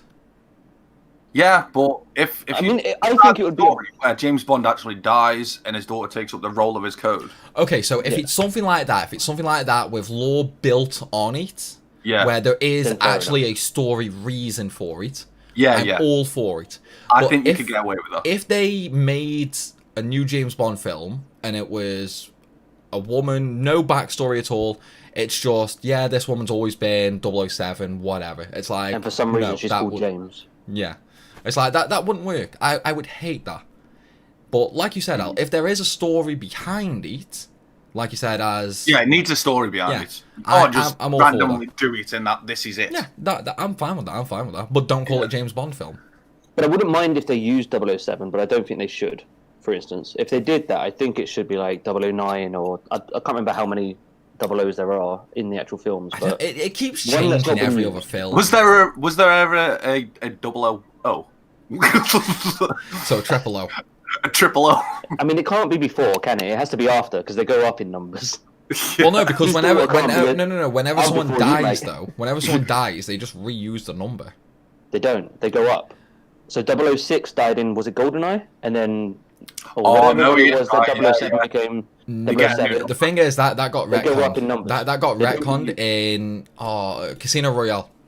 So Daniel Craig's first film as Bond, he took over the role of 007 after the previous one died. That is mentioned in the film. That 007 died. That's different. They didn't want anyone to know that 007 had died. Whereas the rest of them, in reality, they just go up a number. But they didn't want anyone to know, because 007 is 007, everyone knows of him. I don't know, maybe I'm going to have to rewatch the older films. Can I take a piss break? Go on, then. Can we have an intermission so I can actually have a cigarette? Can do, yes. So we'll take a 5-10 minutes break, and then we'll be back after that. So what I'll do to everybody over on YouTube right now, I will very quickly just pop us over onto the pause screen. Don't go anywhere. We will be right back.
Okay, and we are back. Did everybody enjoy their little leg stretch, their toilet break, their smoke break, which Alan decided not to do until we were back live? Yeah, because I can smoke here. I can only pee over there. I mean, hey, if you want to pee there, no one's going to stop you. Like, my cigarette was nice. What you do in your own house is up to you, buddy. Okay, Let's go. So one thing we probably should mention, I mean, we didn't really cover it when we were talking about the PS5 earlier. The leaked release date for it. So obviously we are getting the event on Wednesday where we are going to get a confirmed price and release date, hopefully, from Sony. I think we will now after this leak. But the Amazon in Japan, like Amazon's Japan branch, has sort of put up some listings which they very quickly took down, which did have the PS5 and a bunch of accessories listed for release on the 20th of November. Just 10 days after the Xbox release, I think. Mm-hmm. Did they have a price? I did not see one. Right, so we still don't know the price then. But it's just a release date leak. But this could be just for China. This was Amazon Japan. Just for Japan then. Yeah. And they usually get it. Is it before us? No, they've been doing worldwide releases for a while now. Okay. So it would probably be the same worldwide, to be fair. I mean, what day is the 20th of November? What day does that fall on? Friday. What is the 20th of November? So, I mean, if it's Friday, more than likely true. Just in time for the weekend. True, yeah. Yeah, but I think the 20th is too late. I know that they're going to want to wait a couple of days to see how Xbox do, but 10 days is quite a while. I think it's planned. I think if it's true, it's deliberate, and it's because it's the run-up to December, Christmas. Mm-hmm. Not only that, you've got the end of November, start of December Christmas shop. Yeah. Perfect time for Christmas buys. I think we'll probably... but that means it's going to be a good price. I think we'll see something in January as well for January sales. It will more than likely have a discount in January, yeah, for sure. But no, I mean, 20th of November is... I think it's fine, really. I mean, it's 10 days after the Xbox. So it's not that long. Like, it could be closer, but... I mean, let's point out that it's a leak. It doesn't mean that it's... set in stone. It's not set in stone. Yeah. Exactly. But if it is, I do question why 10 days after the Xbox. It feels too long. I think it might have something to do with maybe shipping. Right. So, I reckon maybe they were originally going to go maybe a little towards a little closer to the end of November. But then, with Microsoft announcing the 10th, Sony was sort of like, oh, okay, we need to go earlier. But maybe they couldn't get the units out in time. Maybe the 20th is the best they can do with the units, because we know there's a shortage of units. 20th is a weird one, because it seems like a strategy close to Christmas, but at the same time, like you said, James, it seems late. It does. Giving everyone 10 days to go and buy an Xbox and no competition. I mean, what does Xbox have on launch? It doesn't matter. It's still a console. It doesn't matter. They've got an advantage in like just flooding sales and stuff, and 10 days. They're 100% backwards compatible. Isn't that the same that happened with the PS4 and Xbox One, though? How far back is the Xbox compatible? I think it's all games. Fully backwards compatible. All the way back to the original fat Xbox. All the way back to the brick of Xbox. Yeah. All the way back. That's a big selling point. I tell you what, one of the first things I'm going to do, I am going to get this Xbox. The first Xbox I've got since the 360. I'm going to play some Time Splitters. This is going to be strange, because they've got the backwards compatibility all the way to the original Xbox games, and they've got earlier release by 10 days. The backwards compatibility is something Sony needs. Why they haven't done it is beyond me. It's because of the PS3, isn't it? The issues. Yeah, but even then, they can throw on PS1 and PS2. There'll be demand for it, I think, and it may be added. Oh yeah, for sure. It's like they should have at least included PS1 and PS2. Yeah, the next version of PS5 that comes out will be completely back. They did it with the PS3. That was never backwards compatible. And then No. they released. No. The PS3 on launch, the 60 gig fat version, was backwards compatible with PS2 and PS1 games. That one. But so it was the other way around. that drove up the price though on the original PS3. And then they got So rid of they the lowered the that's right. price and got rid of the PS2. I ain't I gonna reckon lie. they'll do the opposite. That PS3 was ugly, I think. But God, it was shiny. Yeah. Although I had a skin on mine. Oh, nice. But no, I mean, will they bring it in another model? Honestly, I Yeah, kind They of hope have so. to. They're going to see. Yeah. I think they will. Well, They're gonna see what the Xbox do. they already know backwards compatible is a I think big they feature. will wait, though, if they do. I think they will wait until they see if this rumor of a third Xbox console comes. I don't think they care about that. No, honestly. they won't. They honestly won't care about that. It's between the X and the S. Like the only thing Sony will care about is the X. They won't care about that less. I think if the third one is confirmed, I think it's going to sell like hotcakes. I think it's going to be like with the PS4, where was it like a year later they brought out the 1 terabyte version, and then after that they brought out the Pro. Yeah. When they bring out those is when they're going to add backwards compatibility. I reckon they need to. Do you reckon the remodel will be a PS5 Pro, or what do you reckon they're going to go with? I reckon they'll stick with Probably the Pro. Pro. Yeah. Probably Pro. Yeah. It's like they've already got that cemented with the PS4. Yeah. Here's a But question. they need to do something special with it because the PS4 Pro was nothing special. I think they might even go slimline. I was just about to say, Might be like, sorry. what do you guys think if they were to do another slim console? I 'Cause think they might. Well, they've done PS1 I Slim. think it's gonna overheat. They did a PS2 anyway, I think. Slim, and they did a PS3 Slim. I reckon they might even do best of both worlds and do PS5 Slim Pro. No, I think you it'll won't be overheat able. too You won't be able to combine it. Like it would overheat. You'd have the higher end parts with higher. I think the speeds Pro and the Slim will be in the works though. I think both will be in the works. I mean, saying that though, realistically, the Slim is essentially the discless version. That's True. it. That's what I mean. Yeah. Yeah. So I suppose we can't really do anything about that. What about attachments though? Like, can you guys remember the old TV attachments? Well, the old like monitor attachments, and the old battery pack attachments for consoles. No. No. You could essentially get like a small little screen like on the PS1 and the PS2 and that plugged into the back of the console. Yes. And there's like a battery pack that you can plug in as well, and it basically turns like your PS1 and your PS2 into like a mobile gaming unit.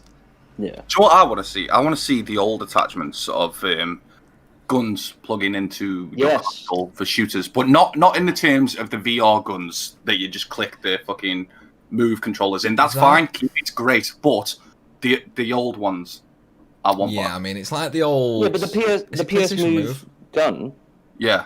that's pretty good. Yeah, it's pretty good, but what about people who don't have VR? Yeah. Like, just wanna I play want the shooters. old Time Crisis, Dino Crisis guns. Yeah, those were right. good. Yeah. There was even a skateboard released back in the day as well for Tony Hawk's. Oh, can you remember that? There Oh was. my Yeah, I forgot god. about That was so That was bad. mental.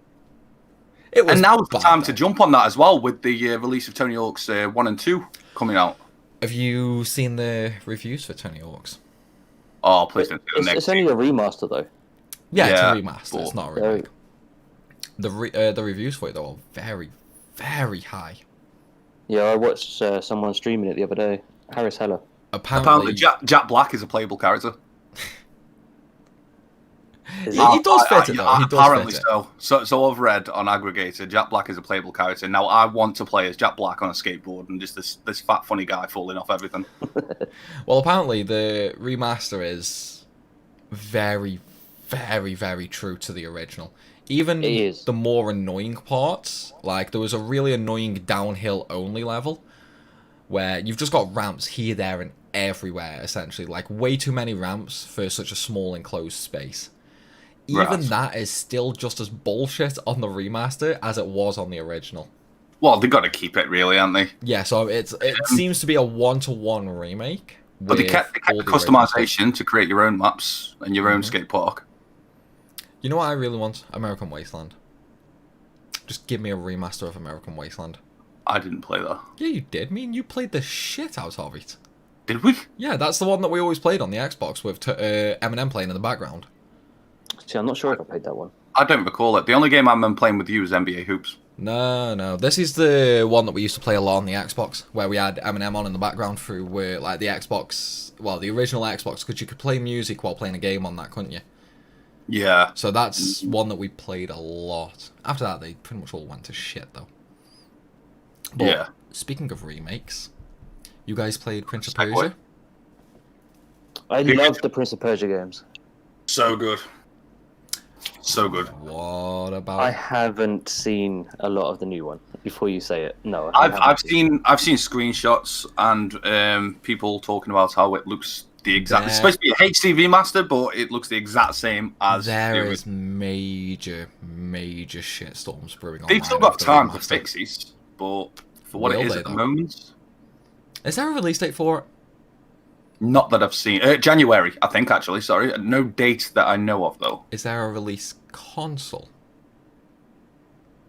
It'd be multi-platform, wouldn't it? It should be. Yeah, I'd imagine with it being January, it'd be on next gen. Yeah, but would it also be current gen? Yeah, I'd imagine so. Because current gen isn't just going to die out on release of PS5 or Xbox. No, unless it's a very new IP, it'll always be on. Yeah. All gens. But the shitstorm online over that is very, very big. Like, insanely big. Because it does look very, very low effort. It does. But at the same time, I still want to play it. I don't want to have to go out and buy another PlayStation 2, was it, for Prince of Persia Sands of Time? Yeah. If I can play it on... Well, I mean, I'm not going to get the next-gen console for like a year anyway, so I'm not going to be playing it in January, but people will. And people are more likely to buy the next-gen than go out and buy a PS2. To be fair, though, there is still technically games coming out that look like trash. Yeah. Like Fast and the Furious game. It's Fast and the Furious, though. Come on. See, I'm a fanboy. I really am. As much as I hate where they're going with this, and I still call your bullshit on that, Sam, of them going to space. I mean, that's just what the rumor is online. That's my lad Bible. I can't take that as fact. No, it's not just them. They were just the ones that I tagged, Jen. But there is a lot more. I'm a Fast and Furious fanboy, but I saw some of this gameplay of Fast and Furious, and it looks so shit. Right, James, have you seen anything about this? I've seen nothing. Right, so let me put this into perspective for you. It's a PS4 game. It looks and plays like a mobile game. Yeah, in a nutshell, that's pretty much what it looks like. It is so goddamn low effort and low quality. It is unreal. Imagine a racer on tracks, right? It's essentially like a forward-moving side-scroller with PS2 graphics. What? And they released it for it's a full-price game on the PS4. The thing, right? So there's only one reason for this game. God. There is only one reason for this game. Cash grab. And that is because it's Fast and Furious. Yeah. Yeah. But I do like how they've got the voice actors in the game. Mm-hmm. That is the only good point. Other than that is the only good part of the fucking game. Yeah, it's a very low quality game. It's like, after this, I do suggest you check out a trailer for it, James. It's hilariously bad. But that's the problem with releasing games that are based on movies. The only one that's really worked is Spider-Man. Yeah. None of them really work. It can with Star Wars. I mean, to be fair, there are some Star Wars games that are good.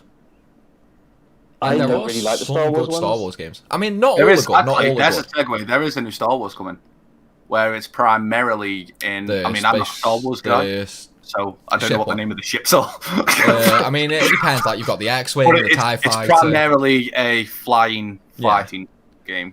It looks amazing. So basically, like, amazing. Was it Eve's Universe? Or honestly, yeah, but if you're gonna do that, give me a remaster of Star Fox. That'd be locked to Nintendo. Star Fox back in the day, I did. That'd be locked to Nintendo. And I think they've already done. I thought they've already brought a Star Fox back to the Switch. We spoke about the Switch earlier. If they release Star Fox on the Switch, I would probably buy a Switch. Just for Star Fox. Just for Star Fox. My love for that game knows no bounds. I can't really say anything because, I mean, I bought a Switch essentially just for Pokemon. I regretted my decision. Pokemon on the Switch is alright though. Like, it's I mean, I played it for about... You have two of you playing it rather than just you on your own. So, I mean, I love all the Pokemon games. Like, I played them all. This one, I played for about 2 hours, and I was done. I was done. It's nothing like the old original Pokemon games. I mean, that and Mario Kart, but I've had the Switch now for about a year, and Mario Kart's still wrapped up in its wrapping. So, when it comes to Pokemon, I'll grab it now. When it comes to Pokemon, I'm happy with this, the DS. Pretty much, yeah. That's pretty much how I feel. That is comfortable Pokemon playing. There is a remake of Diamond and Pearl, though, apparently. Oh, really? Diamond, yes. Yeah, there's not a whole lot of news about it that I've seen, though. But there is apparently a remake coming for it, which I'm looking forward to, honestly. As long as it goes back to the old formula and not any of this crap on Shield and Sword. See, no, I've not played Pokemon since Game Boy. Oh, way back then. Game Boy's a throwback. Check you out. Yeah, I mean, all of the Game Boys, not just the original, like the Game Boy Advance, Game Boy Color. Yeah. But I've not played it since any of those. I mean... What was your favourite Game Boy? Game Boy in total? Yeah. Probably Advance. I'm a fan of the Game Boy Color. I don't know, I liked the SP. Game Boy Color. The old Game Boy Advance SP. It was the flip one. Little square flip, Game Boy Advance SP. Oh, I remember that. It was like that big one. I don't remember that. Yeah, It so like it was big, essentially little square thing. it was essentially the Game Boy Advance, only it actually had built-in backlighting, so you could play it in the dark, which you couldn't do with the original Advance. Nah, see, I used to have a little attachment. Oh, the little lamp, yeah. Oh my god, dude, no, that takes me back. That was the good shit. Dude, I had one of them for the Advance and for the Game Boy Color. Like, oh my god, they were same one fit both, amazing. didn't it? Say again? The same one fit both, didn't it? I don't think so. Because the Game Boy Advance one clipped onto the top, and the colour one clipped at the back, I think. Yeah, I think you're right, actually, yeah. But no, Yeah, that's what I used to use. I didn't... They were great. They were absolutely great. I think one last thing we should probably talk about. Cyberpunk. Now... When's it coming out?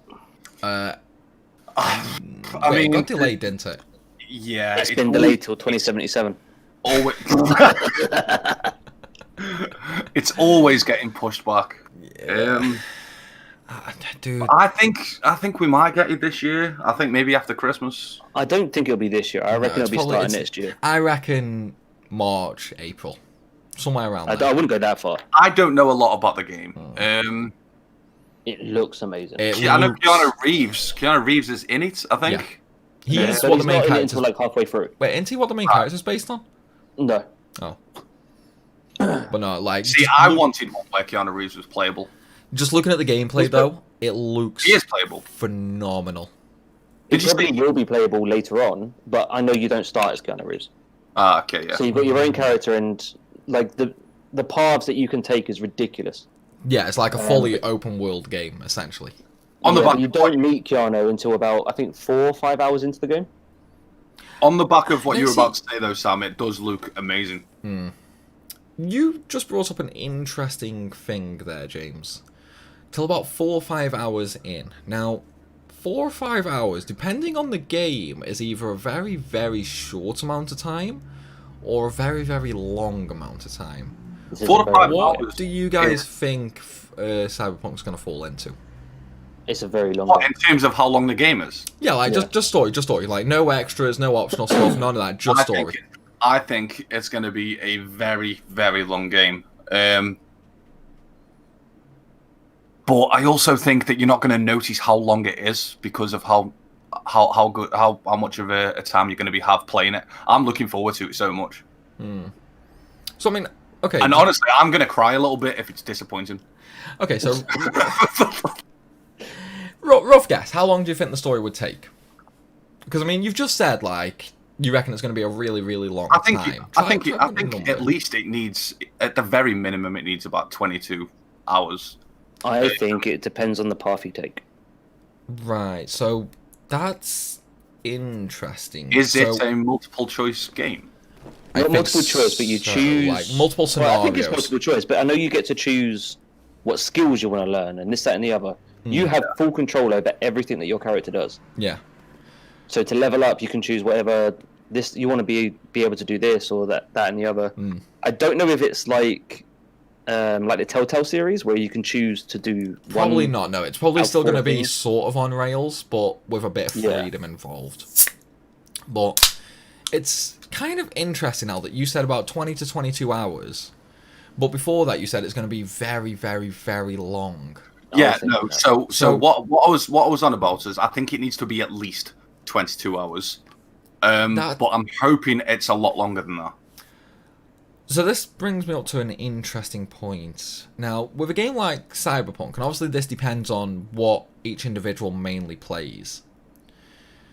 Now, for me, if it was 20 to 22 hours, that would be sort of a normal game. I wouldn't actually consider that long. No, I don't. Minimum. I think it needs to be minimum there. Okay, so what would you consider as very, very long? One that if I grinded about 8 hours a day out of for about a week or so. I mean, about remember 50, it's 60 not hours. an RPG. Yeah, I mean, it's not an RPG. Yeah. But I'm looking forward to this game, so I want something that's going to be like... I don't want to be finishing this game in a couple of days. So I think, personally, I don't think the story itself is going to be extremely long. I think the story, we're maybe looking at 30 to 40 hours. Is this thing having side missions and stuff? And then you're going to have all the side missions, you're going to have the DLCs, you're going to have everything to keep you going. I'm all up for side missions, that's great. But I'm a story main. I need the story to last. I mean, 30 to 40 hours is good. Here's my rough guess. 15 to 20. I'll take 40 hours of a story. That sounds fine to me. I don't think it's going to be that long. Like, not 15. the story. 15 to 20 for the story, but then probably about 80 to 100 extra on side content and optional content. It all depends going to be on the fully player. open. It all depends on the player, on how much game time you've got in the game. I think if you're going solely based on the story, like, you don't do any of the optional stuff at all, you just do mission after mission after mission, going through the story, I reckon 15 to 20 hours is about right for a game like that. How long was Last of Us? Which one? First or second? Second. I don't know, I don't play second. Okay, if I said first, would you have said the same thing? No, I played the first. Probably. It wasn't... Okay, how long was the first? I think I did it in about 15 hours. 15 hours. Yeah, so it needs to be longer than that. Like, I mean, that's... Well, how long would you say Heavy Rain is? To me, Heavy Rain's a short game. 10 hours, maybe. See, and that's one you liked. So 10 hours for that. But I would Cyberpunk. I would have. I liked Heavy Rain, therefore I would have wanted more game time out of the story. Okay, because there was no like replayability. It's just yeah. Okay, let me put it into perspective what I think it's going to be like. You've both played Spider-Man, right, on the PS4? Yeah, I purchased the DLC and everything. Did you both 100% it? No. No, because I'm a story main. Did you both complete the game at least? I did. Yes. Right. And all the DLC chapters. Okay, ignoring the DLC for now, just the base game. How long did it take you guys to complete the story? I don't know, but in my opinion, I didn't really enjoy that one as much. I preferred the PS3 version. I loved it, but I didn't grind it. No, but I mean, just a rough time estimate of how long it took you to complete the game. Given that I didn't grind it at all, it maybe took me a week without grinding, a couple of hours a day. So you reckon about 10 to 15? Let's say I played it for about 3 or 4 hours a day. So about 15 hours or so? Yeah, I think so, yeah. Okay, so... Oh, go on. It's just for that one, I played it, I completed it, and I couldn't be bothered to do anything else. On the PS3 one, as much as I had completed the game, I just wanted to swing around. The side things for Spider-Man were terrible, though. It's like, oh, great, I've got to collect some backpacks. They great, were nice. I'm stopping this crime that happens 24/7 in the city. Yeah, but you had it in the PS3 one. I think that's why I didn't enjoy the PS4 one too much. That is, here's my segue. That is what needs to be fixed in Miles Morales. In what? Miles, the next Spider-Man game. Sorry, what? The next Spider-Man game. Oh, okay. Miles Morales. That is what needs to be fixed. The side missions need to be more entertaining, more worthy of a side mission. Not the same as every other game. They weren't. Yeah. It's like, name one game with good, interactive, fun side missions. Sorry, let me rephrase that. An open world game the size of Spider-Man. GTA. You're limiting us too much. You've got something that you want to say. GTA had some good side missions. Yeah, GTA is good for those. GTA was sort of the same though. It was just go here, do this, you're done. Or Yeah, like, but go here, find this. that is also every side mission ever, though, surely. Yeah.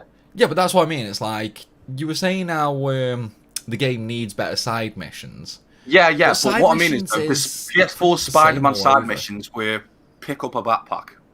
I mean, that wasn't really a side mission, that was a collectible. Yeah, it's collectibles.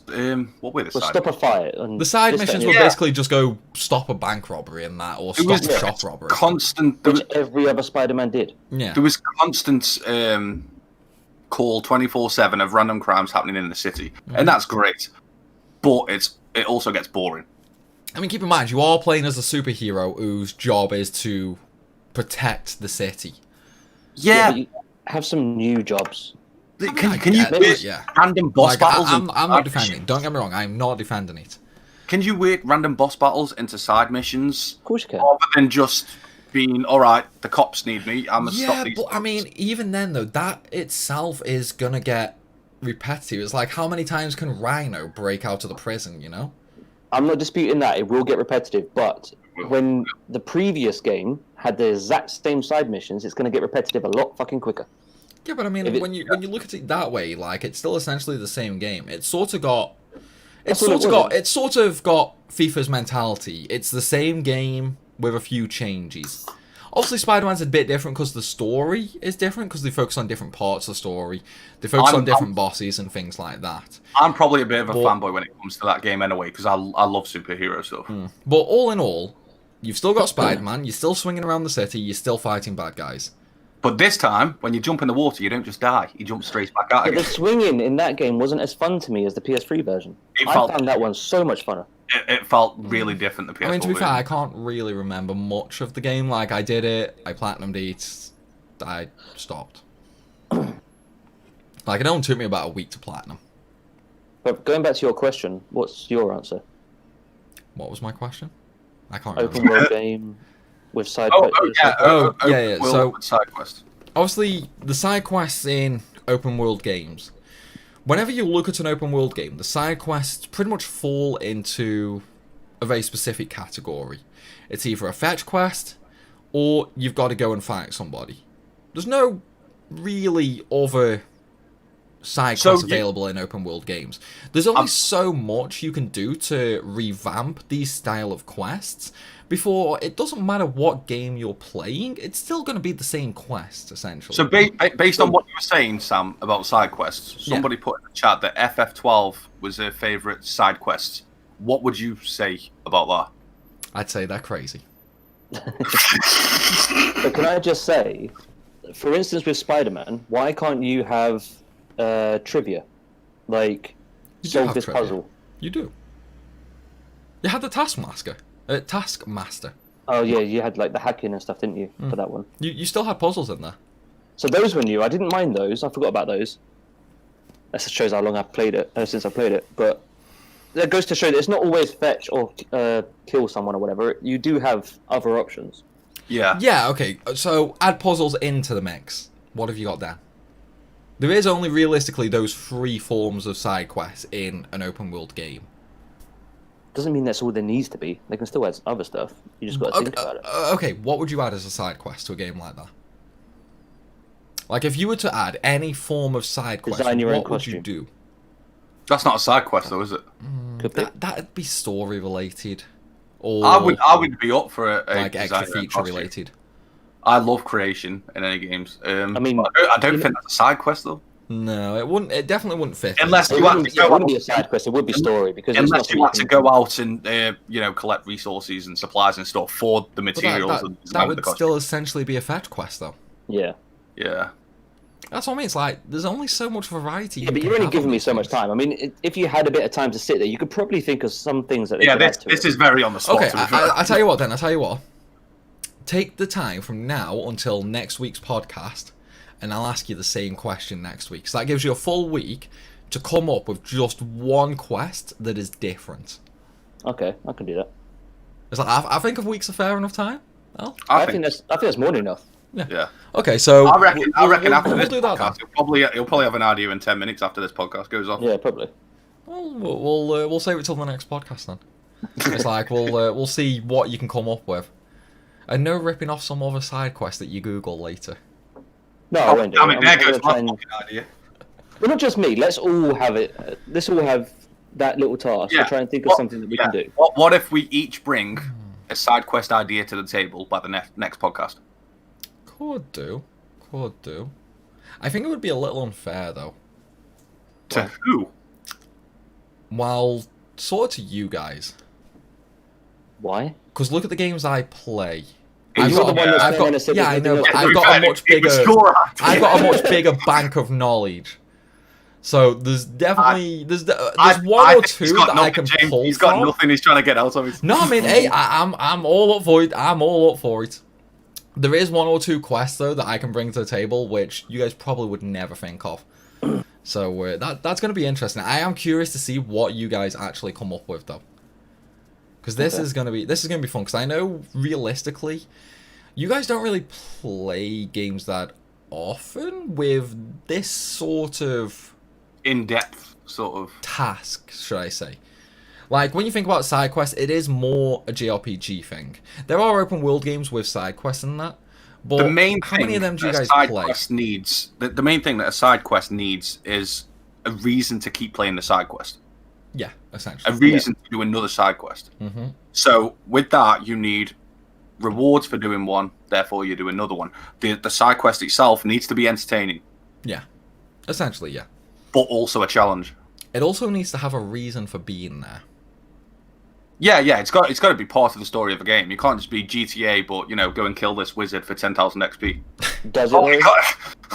I mean, like in Final Fantasy, for instance, you might the story could be like whatever it is, and all of a sudden it's I want to make a cake, and you go get me some flour. That's not related to the story. I never said those are good quests. Ain't gonna lie. If I saw a random ass fucking side quest like that, I'd probably be like, I'm kind of. Let me just, take my fucking sword out of this guy's head and bake a cake. That would be pretty good, though. That would be pretty good. I'm not gonna lie. Anyway, we are getting on to about 2.5 hours here, so I think it's about time we wrap this up. So, do you guys want to say bye and anything you want to say before we go? Thanks for joining us. I hope you enjoyed the podcast. Obviously, Sam's probably going to say the same thing. And till next time. James? Same as Alan. Thanks for watching. And next time. Okay. Hopefully I'll be back at home by then. So, with that, everybody, thank you for tuning in to episode number 3 of the Simply Complicated podcast. Make sure you tune in next Sunday at 8 PM GMT for the next episode with, obviously, the topic we talked about today, but also a special guest that these two know nothing about. So, come and join us for the surprise next week, everybody. And with that, thank you for watching, and we will see you later. Bye. He can't keep that from us. What the fuck? You'll just have to wait and see.